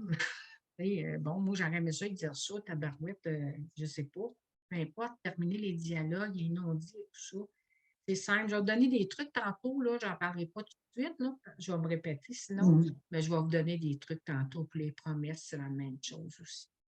Ensuite, on s'en va un petit peu plus vers la réappropriation de sa vie, là, où je vais commencer, je vais être en quête là, d'un sens à ma perte. Là. Je vais faire un bilan là, de ce que j'ai perdu, puis je vais faire des réflexions, de me dire, hey, j'ai travaillé fort pour arriver à ce que je suis. Il va y avoir vraiment un changement d'attitude, de valeur, puis je vais découvrir des nouvelles ressources en moi. Puis je vais commencer à faire des nouveaux projets sans l'autre. Donc là, c'est signe que la vie reprend. La vie reprend. Je commence à me réapproprier ma vie. Et ensuite, bien sûr, qu'il va y avoir aussi des pardons parce que dans les relations humaines, dans chaque relation humaine, il y a des blessures. Ça fait partie ça fait partie de l'humain. C'est comme ça. Donc, on va demander pardon à l'autre, puis on va lui accorder aussi notre pardon pour les manquements qu'on a eus durant cette relation-là, afin que je trouve que je vais m'ouvrir à la vie. Là, Et souvent, Ginette, je pense que tu vas être comme moi là-dessus, il y a des défunts qui vont s'accrocher, qui vont rester là parce que tout ce qu'ils attendent, c'est de recevoir un pardon ou mais oui, effectivement, ou d'entendre un pardon, peu importe. Des fois, c'est tout simple. Là. C'est vraiment, puis ça, moi, je le fais faire, là, je vais vous donner des trucs tantôt, là, mais je le fais faire en atelier parce que c'est important qu'on se libère, qu'on libère l'autre, mais qu'on se libère nous aussi. Oui, effectivement, je pense que le plus important, c'est se pardonner aussi, dans peu importe le deuil qu'on vit. Tu sais. Surtout si on est, exemple, moi j'ai travaillé beaucoup avec les parents d'enfants, avec des enfants handicapés, mais la culpabilité était, puis moi-même, je l'ai eu envers mes enfants. Oui. C'est se pardonner tout simplement face aux situations qu'on a vécues, face à ce qui a été fait. C'est d'accepter aussi, effectivement, que les processus, c'est tout un processus qu'on doit vivre, peu importe la situation. Mais c'est se pardonner de ne pas être parfait, de vivre ses émotions. Et ça, le pardon, il est très important. Il est très, très important. Le pardon, c'est un processus aussi, tu sais. Un processus le pardon, c'est un processus aussi, le pardon. Tu sais, moi, j'ai eu beaucoup de difficultés à me pardonner parce que j'ai été une mère alcoolique. Fait que moi, je me sentais extrêmement coupable. Quand mon fils est décédé, là, la culpabilité, ça m'a rongée pendant des années. Puis, lorsque j'ai fait une thérapie, c'est là que j'ai été capable d'accéder vraiment au vrai pardon, là, mais au pardon à moi-même. Vraiment, c'était ça, moi, qui est le plus souvent, c'est difficile. Alors, c'est sûr que le pardon, c'est vraiment un élément qui est important dans le processus. Je sais qu'il y a des pardons qui sont plus difficiles à faire que d'autres, là. Je sais. Non, mais on sait que pardonner, ça ne veut pas dire qu'on accepte. Exactement. On se pardonne Ouais. pour aller vers la paix. C'est tout on n'embarquera pas dans ce processus. Il faut se dire une chose, que l'âme qui a quitté aussi, elle a son processus de pardon qu'elle fait de l'autre côté avec un accompagnement qui est de l'autre bord. Fait que les pardons vont se faire des deux côtés. L'âme qui est partie va aussi cheminer dans le chemin du pardon. Hein. Il y a un beau film, là, d'ailleurs, là-dessus. Le chemin du pardon, c'est vraiment beau. Donc, le pardon se fait vraiment des deux côtés. Et c'est là qu'on va aller vers l'acceptation, qu'on va être capable de laisser partir l'autre, qu'on va être capable de l'accompagner, puis de le laisser aller. Puis on va accepter de poursuivre notre vie sans l'autre, puis c'est là qu'on va être capable de lâcher prise aussi. On va trouver un nouveau sens à notre vie. C'est là qu'on va découvrir l'héritage spirituel que moi j'appelle. Vraiment, on va faire vivre en nous les qualités, les forces que l'être cher nous a léguées. Tu sais. Moi, j'appelle ça un héritage spirituel. Tu sais. Les forces que l'autre avait. On intériorise, dans le fond, la relation. Alors, la relation ne nous fait plus souffrir parce qu'elle n'est plus physique. Elle est plutôt spirituelle à l'intérieur de nous. Tu sais, les gens me demandent souvent, Ginette, Colette, est-ce que tu as accepté la mort de ton fils? Mais oui. Ben oui, je suis vraiment en paix avec ça aujourd'hui. C'est ce qui m'a permis de me découvrir moi. C'est ce qui m'a permis de découvrir aussi ma mission. Puis je sais pourquoi il est venu dans ma vie. Hein. Alors, j'ai compris toute la relation avec lui, dans l'acceptation.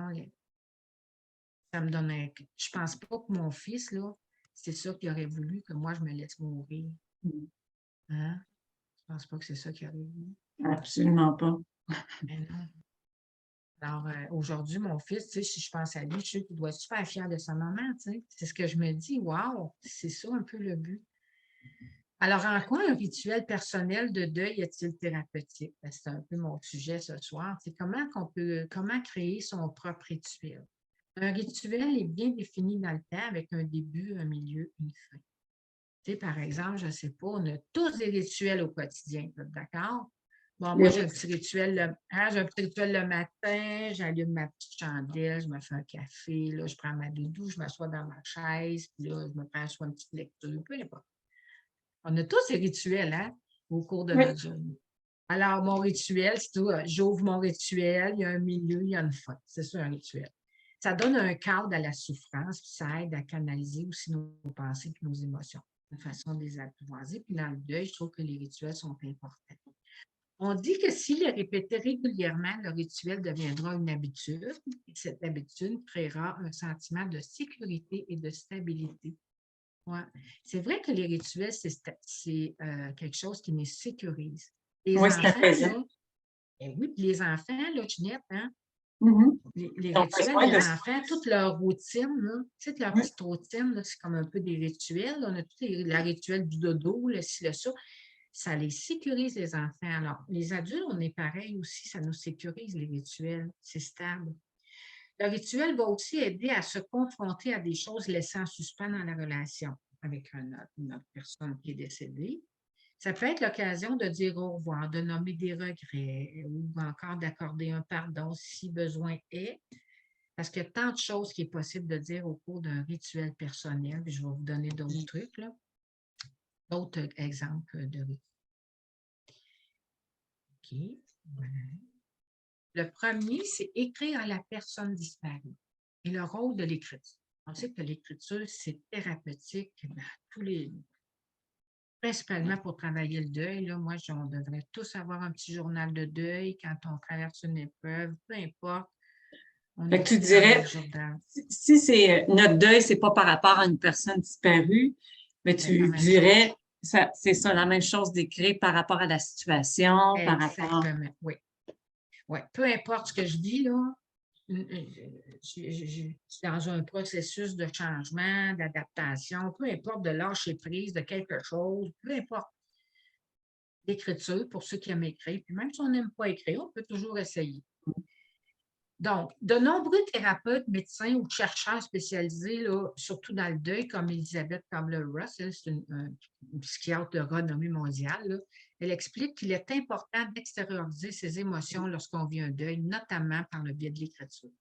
Parce que ça permet de se déposer. Alors, je me dépose dans l'écriture pour que je sorte de moi les émotions qui sont enfermées à l'intérieur de moi.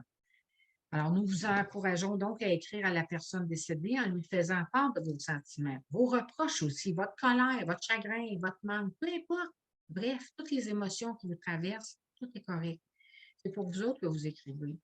Tu sais, des fois, les gens, on est mal à l'aise d'écrire une colère, d'écrire bon, notre ressentiment, puis là, on est fâché, puis après l'autre. Non, c'est normal d'écrire, c'est normal de se sentir comme ça. On est humain. Et toutes les émotions sont valables et correctes. Une fois, j'avais entendu Ginette dans une fraternité, puis j'avais trouvé ça, je l'avais retenu, parce que j'avais trouvé ça beau, ça m'avait beaucoup parlé. On dit même la colère est une prière aux yeux de Dieu. C'est vraiment beau. Je me suis dit, ah, vois-tu, c'est une émotion qui est valable. Ben, c'est une émotion qui est valable, effectivement. C'est Oui. en autant on reste pas tout le temps là-dedans, c'est juste ça, tu sais, toute émotion est valable. Puis il faut pas oublier que si on l'exprime pas, on la nomme pas, ben c'est le corps encore là qui s'imprègne de cette colère-là. Puis ça reste là. Ouais, puis la colère, c'est une émotion qui peut être dangereuse si Tout je à la fait. nourris à Effectivement. l'intérieur de moi. Puis c'est pour ça qu'à un moment donné, on voit des gens qui pètent leur coche, et peu importe, là, tu sais, là, puis tu sais, on Puis, voit tout ce qui se passe aujourd'hui, là, c'est quelque chose, là, la colère est au maximum, là. Donc, il y a quelque chose qui se passe vraiment. Alors, comment on peut exprimer ça, une colère, tu sais? ben, souvent, effectivement, puis même à l'écriture, on peut manifester de la colère, mais ça se peut très bien qu'on n'en ait plus par la suite aussi, parce que ce qu'on Exactement. a écrit, on va se libérer. C'est une façon de libérer sa colère, de l'écrire. Tu sais, on va faire ça de Ouais. façon responsable aussi, là, pour ne pas blesser quelqu'un. Alors, l'écriture, ça permet de renouer quelque part le contact avec cette personne-là et de lui faire part de votre témoignage. Quand on parle d'une personne qui est décédée, vous pouvez aussi exprimer des choses que vous n'avez pas eu le temps ou le courage de lui dire de son vivant. Cela va vous aider aussi à donner du sens à votre lettre. Vous pouvez conserver cette lettre, la relire ou la brûler, la disperser en morceaux dans la terre, l'enterrer, ça peut être dans une rivière, peu importe. Redonnant les mots et le sens de votre message aux éléments fondateurs de la vie, hein, qui est l'eau, la terre, tout ça beau, le feu, les éléments qui purifient. Alors, ça purifie. C'est toujours l'intention qui est là. Hein. C'est quoi l'intention que je mets là-dedans? Alors, vous pouvez aussi décider d'écrire sur votre ordinateur ou sur votre tablette, peu importe. L'important, c'est de coucher les mots sur une page, que ce soit papier ou virtuel. Là. Moi, j'aime beaucoup le papier avec le crayon de plomb. Je trouve que c'est naturel. Alors, l'écriture. L'écriture, c'est important. Puis, dans le pardon, c'est la même chose. Vous pouvez écrire une lettre, puis vous faites brûler ça ou vous la mettez dans l'eau, peu importe. Écrivez une lettre, peu importe. L'écriture, c'est vraiment ce qui est le plus aidant. Prenez la photo de la personne, laissez-la en avant de vous. On va en parler des photos tantôt, puis prenez votre lettre, puis lisez-lui votre lettre, comme tu étais là. Ouais.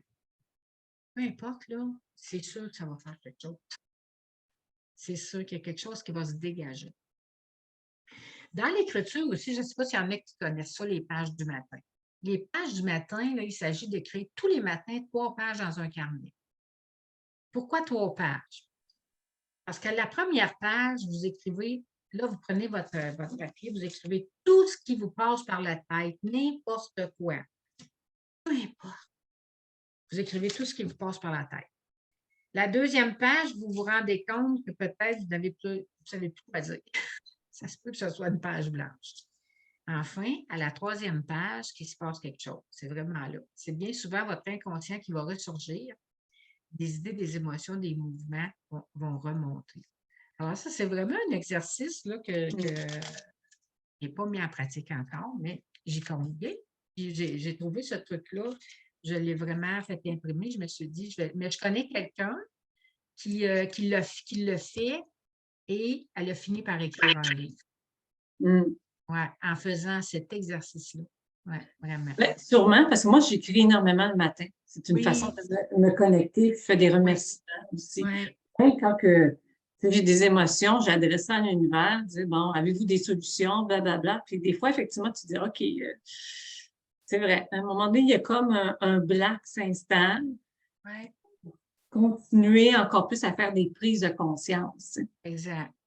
Dans le fond, l'idée, c'est de se forcer à écrire ces 3 pages par la suite, et par la suite de ne plus vous relire. Le lendemain, cela se reçoit une nouvelle page sans aucun lien avec les précédentes, puis ainsi de suite. Ouais.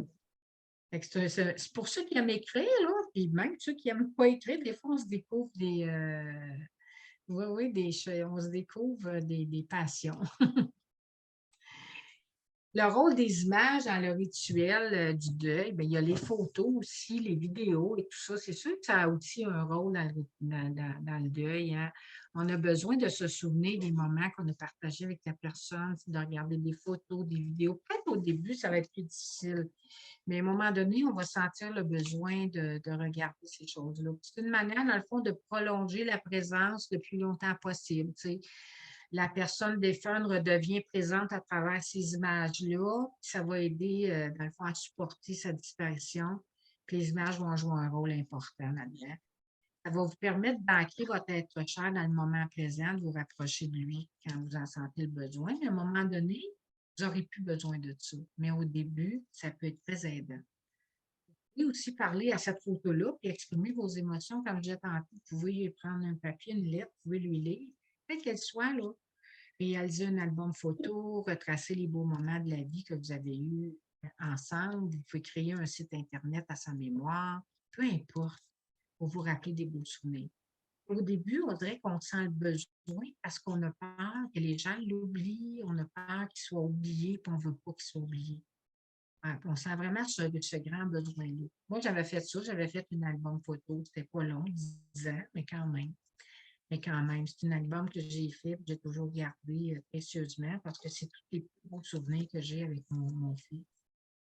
C'est quelque chose que je regarde encore. On a quelques petites vidéos. À l'époque, c'était pas évident. C'est des caméras. Ouais, mais aujourd'hui, c'est facile, là, c'est vivant. Au bout, on a plein de vidéos, c'est plein. Souvent, il y en a aussi qui vont garder le message sur le répondeur longtemps, tu sais, ils vont écouter. Je me rappelle que quelqu'un me disait, moi, j'arrête pas de l'appeler sur son puis là, c'est sa voix sur son message. Tu sais, puis elle dit, là, sa boîte vocale est pleine parce que j'ai laissé trop de messages. Tu sais. Mais c'est correct aussi. C'est quelque chose qui rassure. Ça permet de faire la transition entre la présence et l'absence. Et moi, tout est correct. Faites ce qui vous fait du bien, là. Mais on est porté, les gens, souvent, nos proches ont pourtant à nous juger. On peut se sentir jugé facilement lorsqu'on pose ces gestes-là. Mais moi, je vous dis, là, faites ce qui vous fait du bien. Ouais. Surtout la première année, on a besoin de ces choses-là.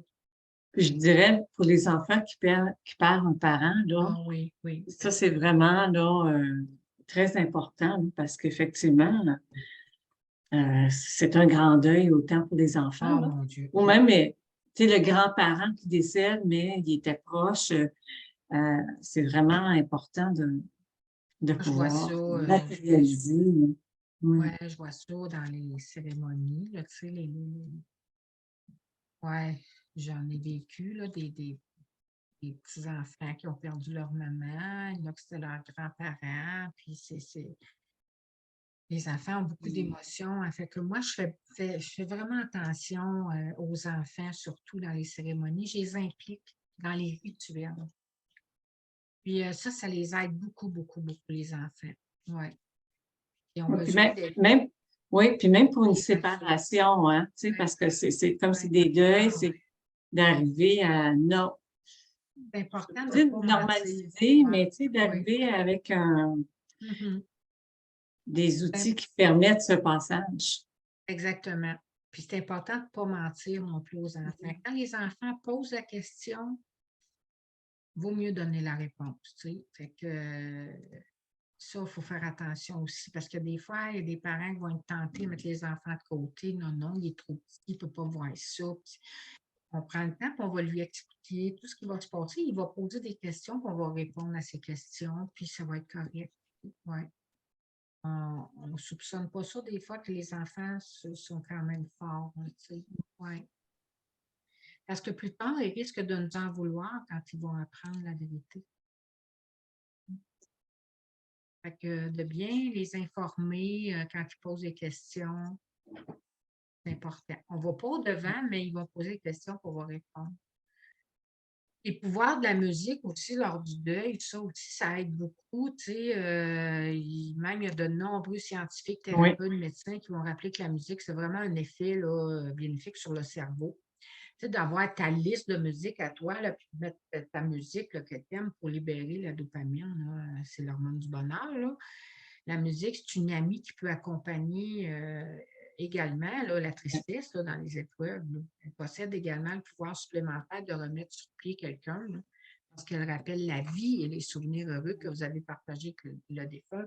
Moi, j'encourage beaucoup les gens dans les cérémonies, tu sais, qu'on va prendre de la musique qu'ils aimaient, tu sais, qu'est-ce qu'ils aimaient, quel chanteur qu'ils aimaient, tu sais, puis on va essayer d'aller chercher quelque chose, puis peu importe, là, c'est pas grave, là, comment c'est un peu rock, là, c'est correct, là, tu sais, pour que ça rappelle des souvenirs, pour que ça sème quelque chose. Fait que la musique, c'est pas rare non plus qu'on va voir quelqu'un qui va composer une chanson, tu sais, tu sais, on a des artistes là, qui vont composer des chansons pour leurs défunts, peu importe. Puis vraiment, on s'inspire de ces choses-là. Mm. C'est aidant, la musique, beaucoup. Moi, j'aime beaucoup la musique. Ce que j'ajouterais par rapport à la Vas-y. musique, c'est Ouais. que quand on est dans un processus de deuil, on sait, hein, notre corps, il peut être fatigué, il peut être stressé, il peut être imprégné de plein d'énergie, mais sur Internet, on trouve beaucoup de la musique pour venir Ah oui. faire ce qu'on appelle un nettoyage énergétique ou une guérison, une libération émotionnelle. Fait que ça peut être très, très intéressant d'aller écouter certaines musiques pour venir apaiser le système nerveux, tu sais, Ouais. le corps, ou même, il y a pas juste de la musique, mais tu sais, il y a sur YouTube, il y a des méditations sous forme d'hypnose qui vient comme régénérer aussi, tu sais, permettre l'acceptation, tu sais, c'est pour permettre au cerveau de pouvoir se libérer puis de pouvoir avancer au lieu de rester stagnant dans la même situation. Fait qu'il y a plein d'outils Ouais. aussi qui sont accessibles. Puis il y a il y a de la musique aussi plus douce, tu sais, qu'on peut écouter. Ouais. Puis, oui, c'est sûr que la musique, parfois, va nous faire pleurer, j'avoue. Mm. Et c'est correct. Puis, Oui. tu sais, et puis j'entendais. Puis même moi, ça me faisait ça. À chaque fois que j'écoutais de la musique, moi, j'aime de la musique quand même assez douce. Je pleurais tout le temps. Puis je me disais, ah, je suis tout le temps en train de toucher à ma peine à chaque fois que j'écoute ça. Et j'avais entendu quelqu'un à un moment donné qui disait aussi, mais tu sais, Colette, c'est pas toujours la peine. Parfois, c'est le calme que tu touches. Oui. Et le calme, des fois, ça permet aussi de libérer des émotions. Parce qu'on n'est pas souvent calme dans notre vie, là. Ça va vite, puis on tourne, puis c'est pas souvent qu'on est vraiment arrêté à rien faire, puis qu'on va s'asseoir, puis qu'on va vraiment prendre une pause pour de vrai, là. Faut y penser. Puis on va écouter une petite musique, puis on va toucher au calme. Oh! Mais tu sais, ça peut faire pleurer quand on touche à la beauté intérieure. Toujours, C'est ce bien sûr, principe-là. Tu sais, quand on arrive à dire, ouais. oh, on est dans À un la, espace à la d'amour, gratitude. de paix. Tu sais, quand on touche à la gratitude, Ginette, c'est sûr que ça peut nous faire Oui, pleurer. oui, oui, Exactement. Vraiment. La place de la nature, bien sûr, et la oui, nature, bien écoute, oui. c'est vraiment c'est ce qui me fait le plus grand bien, là. On peut planter un arbre aussi en souvenir du défunt, hein. L'autre fois, je suis allée faire une cérémonie chez une dame, chez elle, dans sa cour. C'était magnifique, c'était un beau terrain sur le bord de la rivière, puis ils ont planté un arbre, on a enterré les cendres au pied de l'arbre, alors toute la famille était là, on a fait un rituel autour de l'arbre, c'était vraiment beau, mais vraiment beau, on a mis une belle musique, une belle chanson, fait que c'était vraiment très beau, très significatif. L'arbre, c'était un arbre qu'elle avait choisi. Oui, un érable à sucre, je crois. Donc, tu sais, chaque arbre peut avoir aussi une signification. On a juste à fouiller un petit peu sur Internet, on va trouver plein de choses.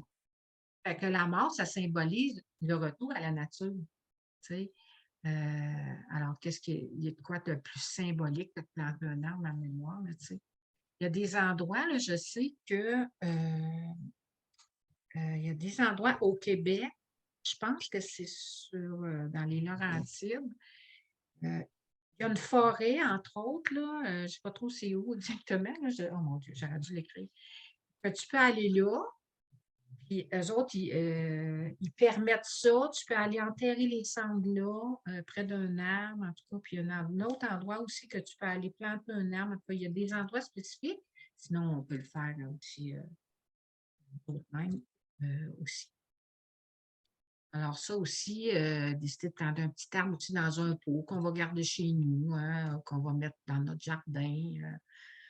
Comme je dis, peut faire une petite cérémonie autour de cet arbre-là. Moi, je l'ai fait, c'était vraiment beau. Puis demander aux gens d'écrire un petit mot sur un papier qu'on va accrocher à l'arbre avec un ruban. Peu importe, on se laisse aider à plein d'idées.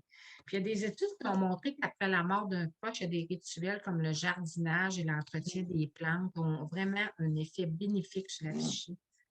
Cette combinaison de ce rituel de soins et de la mort peut avoir un impact sur la façon dont les personnes choisissent de faire face à la perte et à la douleur. C'est comme de rester en contact avec la vie.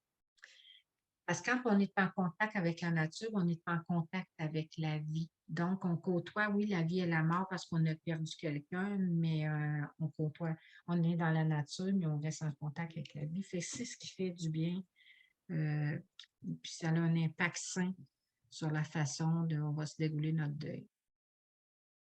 Alors, l'hommage de planter un arbre, c'est vraiment une façon naturelle et écologique là, de commémorer d'un être cher. Là. Pour les générations futures, je pense qu'on va aller de plus en plus là. Hein, on s'en va là, on le sait, là, on a des urnes biologiques aujourd'hui, puis c'est très beau. Tu deviens un arbre. Ben, moi, j'ai demandé à mes enfants, même si ce n'est pas encore écrit, c'est un arbre, Ginette. de planter un arbre ou d'envoyer mes cendres à la mer, tu sais, pour vraiment aller oui. Fait que oui, ça s'en vient. Il y en a beaucoup qui font ça, de mettre les cendres à l'eau, puis c'est correct. Il y a même aujourd'hui des urnes de glace où les cendres sont comme un bloc de glace, là.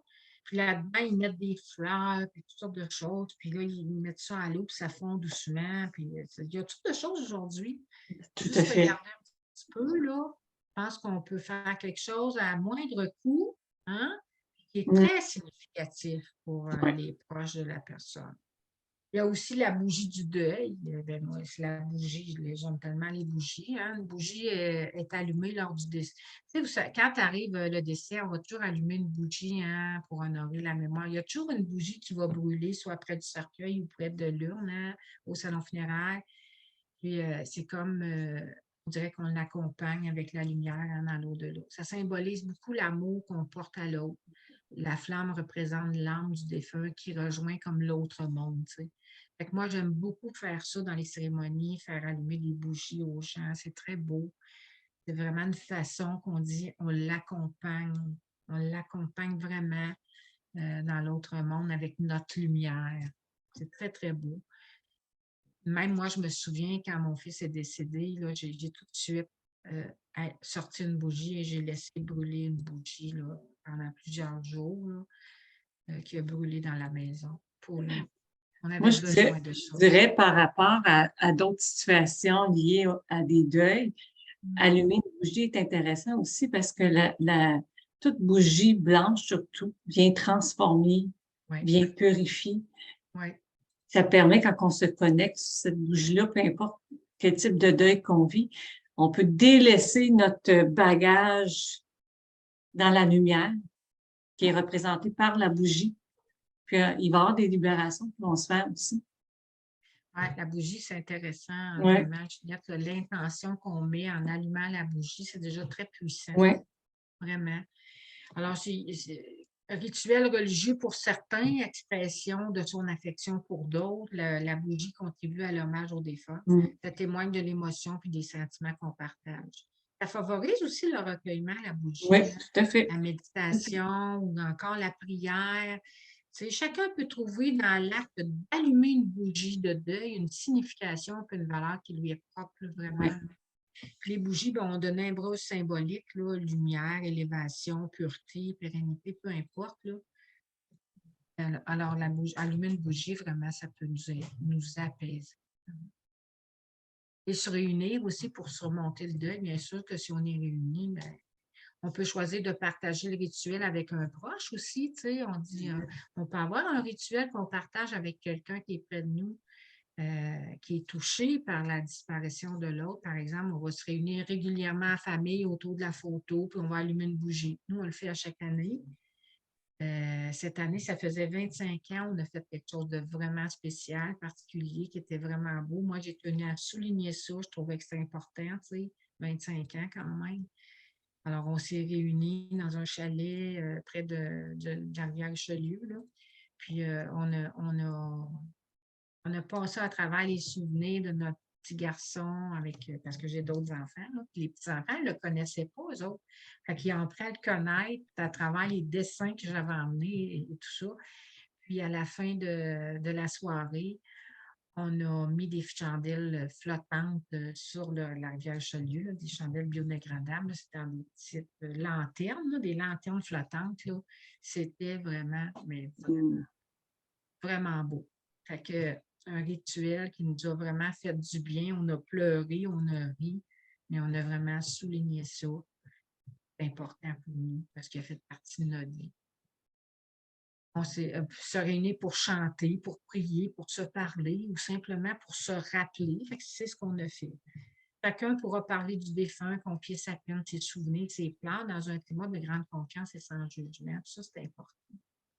Le rituel, non seulement il apaise la peine, mais il tisse aussi un lien nouveau entre les vivants. Tu sais, quand on se réunit pour parler de l'autre, pour parler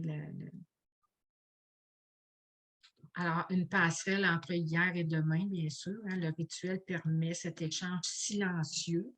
Il favorise une transition douce entre cet hier, où le défunt était là, et ce demain, où on ne le verra plus. C'est vraiment comme une passerelle. Le rituel, c'est un soutien, c'est une passerelle, mais pas une fin en soi. Le rituel peut en effet évoluer, se faire plus discret au cours du deuil pour parfois aussi disparaître. Ça se peut que quelques années plus tard, que tu sais, ce rituel-là, je le délaisse, puis c'est correct. Mais au début, j'en ai eu vraiment besoin, ça m'a apaisé, mais plus tard, je l'ai délaissé. Il n'y a pas lieu de le maintenir identique à lui-même pendant des années en cristallisant sa vie autour de lui. Ce serait le vider de sens et de sa fonction thérapeutique, c'est ça. On peut le transformer au fil du temps et il peut aussi disparaître. On n'est pas obligé de le maintenir, le rituel identique, parce qu'il était là dès le début. C'est vraiment une passerelle, tu sais, le rituel en tant que tel. Alors, comment survit-on au changement de la vie? Comment vivre nos pertes et nos deuils? Hein? On a deux choix, je l'ai dit au début. Soigner sa blessure ou ne rien faire. Et son deuil ne signifie pas abandonner ni oublier la personne. Cela signifie apprendre à continuer à vivre, mais différemment sans l'autre. Et ça demande du temps. Vraiment, il faut s'en donner du temps. L'être aimé a les capacités pour s'en sortir par le dépassement de soi, la détermination et la volonté. C'est vrai que ça prend de la volonté. Ouais. Tout est un choix. Alors, je choisis de continuer. Je choisis de continuer à vivre. Alors, je choisis d'avancer. C'est sûr que je vais être dans les montagnes russes puis dans des hauts et des bas d'émotions. C'est tout à fait... Le contraire ne serait pas normal. Alors, mais c'est un passage obligé qui est temporaire. C'est ça, moi, que j'appelle le chemin du retour vers soi. Le processus du deuil nous amène dans un retour vers soi. Alors, c'est vers soi qu'il faut que je me reconnecte, faut que je me connecte à moi.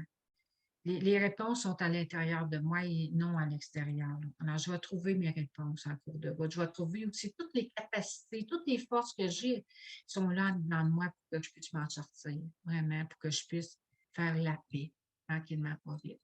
Je vais aller me chercher de l'aide, bien sûr, si j'ai de la difficulté, si c'est trop difficile, je ne vais pas vivre ça tout seul.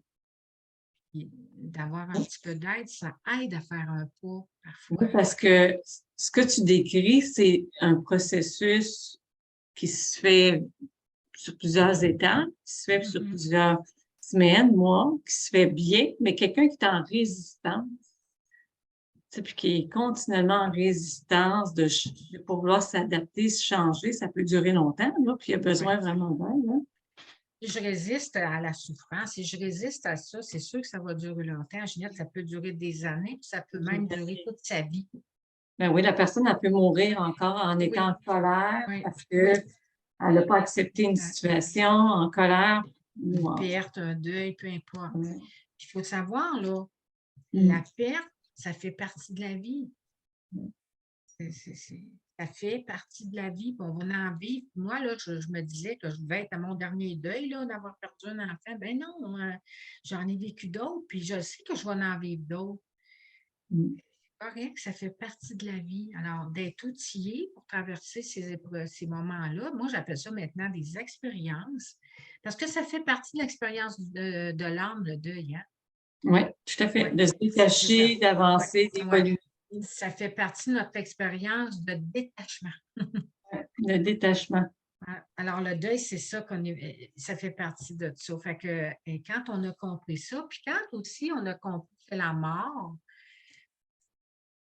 C'est un là, c'est sûr passage. qu'on a chacun nos croyances là-dessus. Moi, j'ai les miennes, vous avez les vôtres. Puis, tu sais, moi, je ne suis pas là pour imposer mes croyances. Mais quand on comprend que la mort, c'est un passage vers autre chose, que l'âme continue de l'autre côté d'évoluer, puis que bon, c'est un chemin aussi de l'autre côté, là. L'âme Tout à fait. continue. Bon. Mais qu'on a toujours accès à communiquer avec cette âme, avec cette personne-là qui est décédée. Toujours. Le pont n'est pas coupé, le fil n'est pas coupé. C'est le corps est mort, mais l'amour est toujours là, la relation. Mais oui, exactement. Donc, on peut juste fermer nos yeux, penser à cette personne-là, lui parler dans notre cœur, et c'est sûr que peut-être qu'on va entendre à l'intérieur de nous des paroles. Hein? C'est pas dit qu'on va entendre sa voix. On peut peut-être entendre quelque chose à l'intérieur de nous qui va résonner. Ça va être en résonance. Moi, je dis, l'écriture, c'est tellement thérapeutique. Poser des questions. Poser des questions à mon défunt sur mon papier. Hein? Puis peut-être je vais trouver des réponses. Des réponses qui vont venir. Ouais. Alors, tout est possible.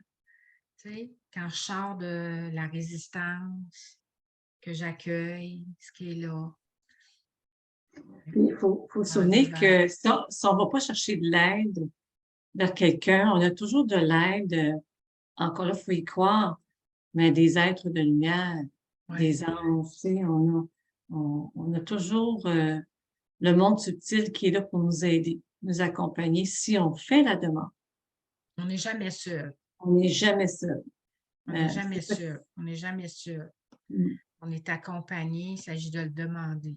C'est ça. Comme tu dis, Ginette, si on ne le demande pas, ben écoute, ils ne vont pas interférer. Ils ne viennent pas s'initier dans notre vie. Et quand on le demande, on en a de l'aide. Mais les aides de lumière ne vont pas vivre l'expérience à notre place. Non. Ils vont juste nous soutenir dans l'expérience qu'on est en train de vivre. L'expérience est là pour nous faire grandir, pour nous faire évoluer. Et le deuil, c'est un chemin d'évolution. Vraiment. Alors, on évolue là-dedans. On devient... Je ne veux pas, là. Moi, je suis devenue une meilleure personne. Je suis un meilleur être aujourd'hui. Puis, je vais être encore meilleure sûrement demain puis l'année prochaine. Mais je suis devenue un meilleur être humain. Pour moi, mais pour les autres aussi. Ouais. Ça m'a changé. Beaucoup. Vraiment. De vivre parce que le deuil permet de faire, tu sais, de rien faire ou de faire quelque chose.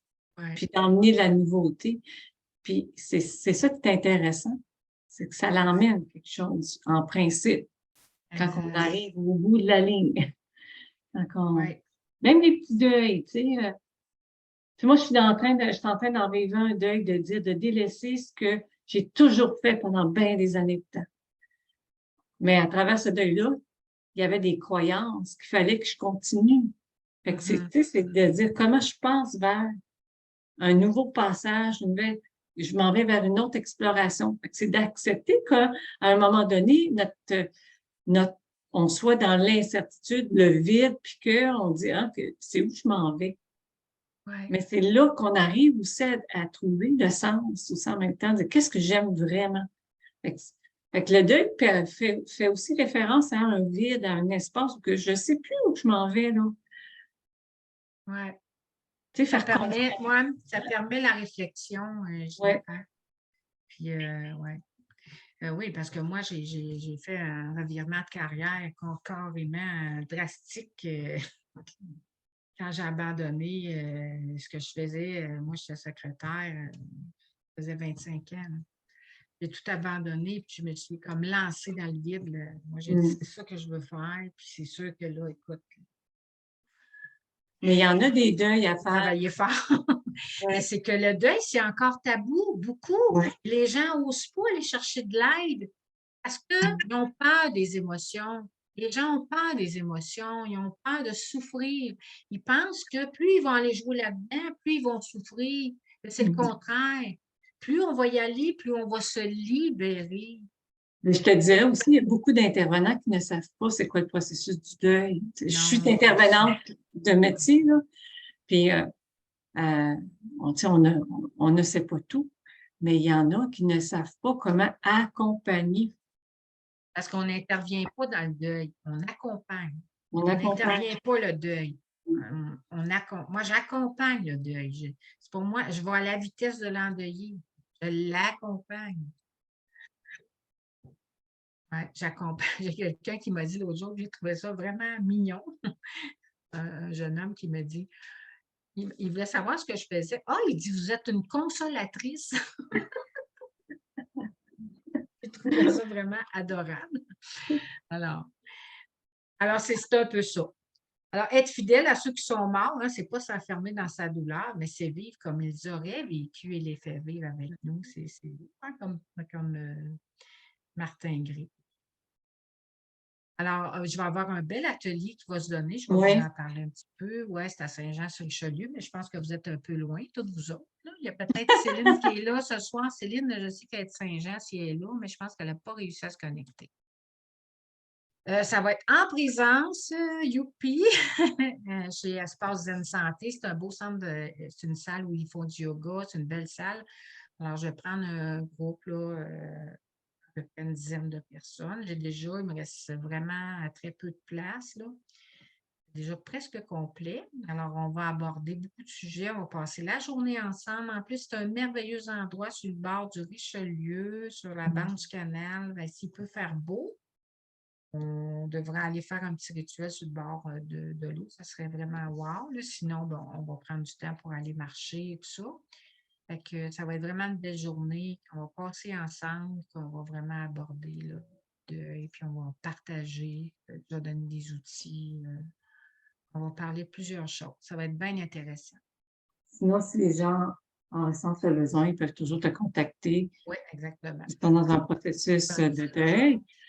Et je dirais pour les gens aussi qui m'écoutent, qui ont de la difficulté à passer à travers certaines résistances ou blocages, moi, je peux être là aussi pour accompagner d'une autre façon dans des déblocages.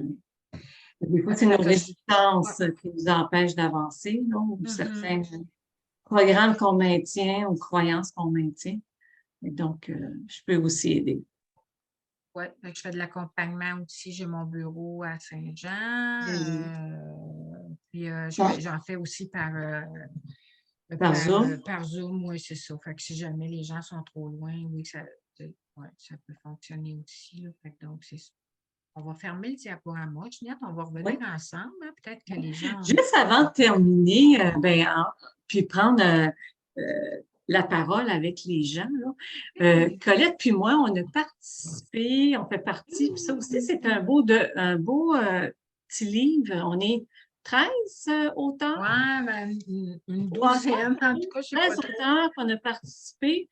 C'est un collectif où il y a beaucoup d'outils.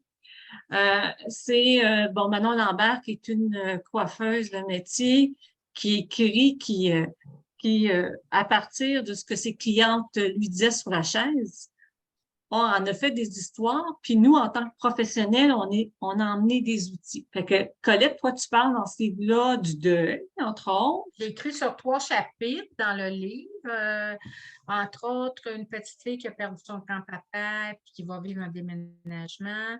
L'autre, c'est une mère qui a perdu son fils dans des situations un petit peu dramatiques et puis elle actionne la ville, puis c'est compliqué.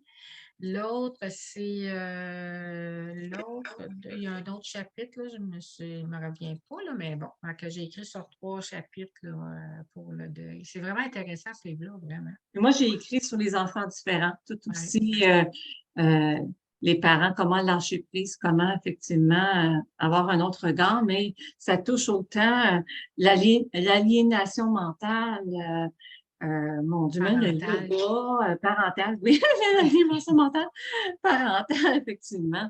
La jalousie au niveau du couple, la colère, toutes sortes de choses, les enfants médiums. C'est intéressant.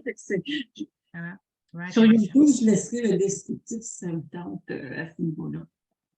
D'avoir accès aux livres. C'est un beau cadeau pour Noël aussi en même temps, mais ça va nous Ouais! permettre d'avoir des bons outils là, pour répondre à bien des questions différentes. Là.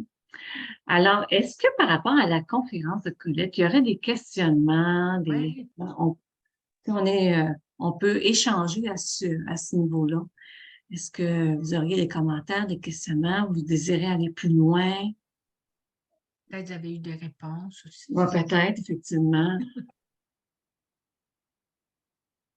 pense que tout le monde a compris que le deuil, hein, c'est pas juste la perte d'un être, c'est tous des petits deuils. Tu sais, notre déjeuner qu'on mange au matin, mais on en fait un deuil quand on est rendu à lendemain parce que ça se peut qu'on mange la même affaire, mais qu'on le vit différemment. Fait que c'est des petits deuils, tu sais, de ce qu'on a fait avant. Et c'est comme ça qu'il faut le voir. Tout est un deuil pour aller vers un nouveau cheminement. Mhm. C'est un chemin, hein? Vraiment un passage. Non, merci Manuel, merci pour ce partage. Oui, ça fait du bien, effectivement, juste d'échanger puis d'entendre.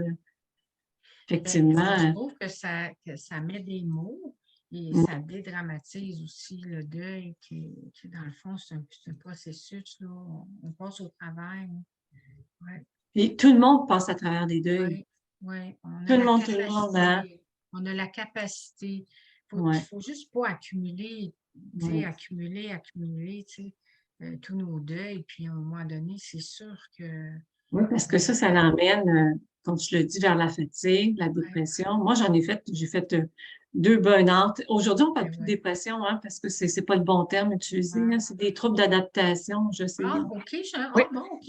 oui, le terme a changé.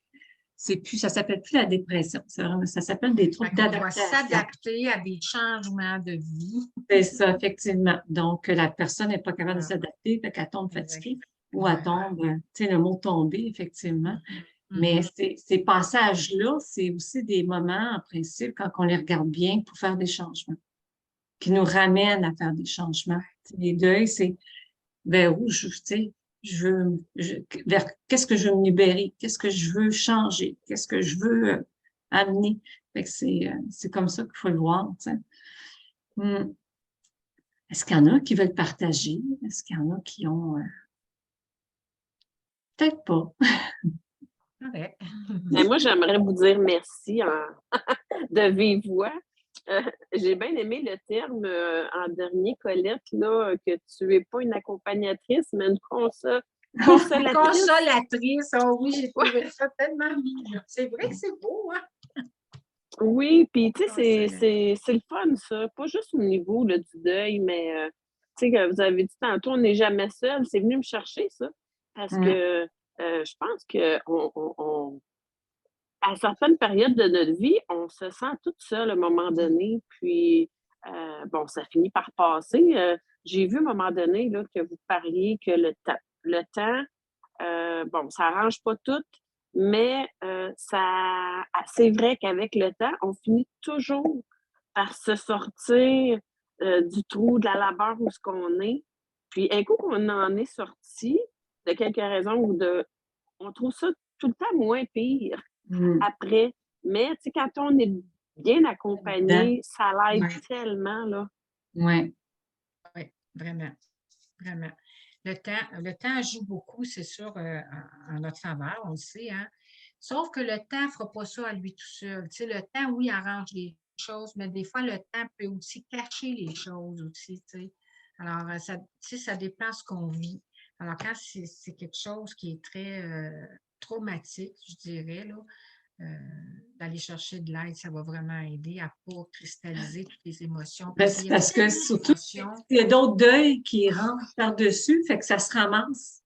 Ouais, Tu sais, c'est comme si, exactement. quand on empile, hein, on est jeune, on endure, Ouais. puis si on ne l'exprime pas, si on n'est pas capable d'en libérer, ben, ça fait comme la dernière goutte qui tombe dans le vase, ça éclate. Puis ça, on le voit, on le voit là, en intervention, qu'effectivement, des fois, il y a une goutte qui a fait déborder le vase. Mais le vase était déjà plein. Exact. C'est Exactement. déjà plein de non-dits, de deuil, d'éléments qui n'a pas été dégagé, tu sais, qui n'a pas été exprimé. Mhm. Mais pour revenir à Linda, moi aussi, Linda, je me suis sentie seule et abandonnée longtemps. Oui. Jusqu'au jour où j'ai fait un cheminement, puis là, j'ai compris que je n'étais pas seule, que je n'étais pas abandonnée. Je me sentais tellement abandonnée, là, ça n'avait pas de bon sens. Tu sais, que je voulais mourir, là, je me disais, je ne vais pas vivre comme ça, là. Je suis comme une âme errante. J'étais Mm. comme une âme errante, là, tu sais, là. J'étais vide, là, j'étais comme une morte en vie, tu sais, fait que, mais à un moment donné, tu sais, avec mon cheminement, j'ai compris que je n'étais pas seule, puis je le sais aujourd'hui, je ne suis pas seule, Ben, je te dirais que bien entourée. c'est plus notre petit enfant intérieur qui croit qu'on est seul. Ben Hein? oui, exactement, tu sais, c'est toutes Et nos tu parlais du blessures. vide, hein? Fait que c'est Intéressant. c'est ça. Mm. Est-ce qu'il y en a d'autres qui auraient des D'autres trucs? d'autres commentaires, questions? Ben, moi, j'aimerais vous dire un grand merci. Puis moi, c'est drôle parce que c'était le mot passage qui est venu me chercher souvent. Puis quand tu disais, tu sais, à un moment donné, on est en train de se tuer à l'intérieur. Fait que j'ai l'impression que j'ai plein de micro-deuils. Euh, Puis il y a quelque chose qui m'a vraiment frappée parce que quand j'ai vécu mes deuils de personnes chères, OK. euh, je pratiquais les pages du matin. Ah, Puis OK. ça l'a fait, mais puis là, j'ai changé de travail. Il y a eu plein de choses Hmm. qui sont arrivées. Puis tu sais, je travaille beaucoup avec Ginette. Tu sais, j'essaie de vraiment aller chercher qui je suis, mon âme. Puis là, j'ai fait, hein, mais c'est les pages du matin que ça me prend. hein, tu vois, t'es venu Bon, tu chercher. vois, Pour les trouver ta personnes réponse. chères, j'ai tellement écrit les pages du matin. Wow. Et quand tu disais là, la première page, c'est n'importe quoi, la deuxième, il y a un blanc, puis la troisième, c'était comme. Puis le monde me dit, mais tu fais comment 3 pages? Tu le fais. Tu le fais. Puis Oui. c'est venu vraiment me chercher. Ça a été comme, elle là ma réponse. Dans Mm. toutes mes. Tu sais, je pense que je vis des micro-deuils en ce moment. Oui. À essayer de me retrouver qui je suis, suivre ma vocation. Fait que merci. Il y a eu beaucoup de petits moments que ça a fait, mais le mot passage, puis c'est comme si j'ai trouvé la réponse. Que demain matin, mon livre est sorti. Fait que Oui, Ouais, c'est ouais, bien. Super. ouais, ouais. Merci, Julie. Mais tu sais, vous savez que il n'y a pas de solution magique, là.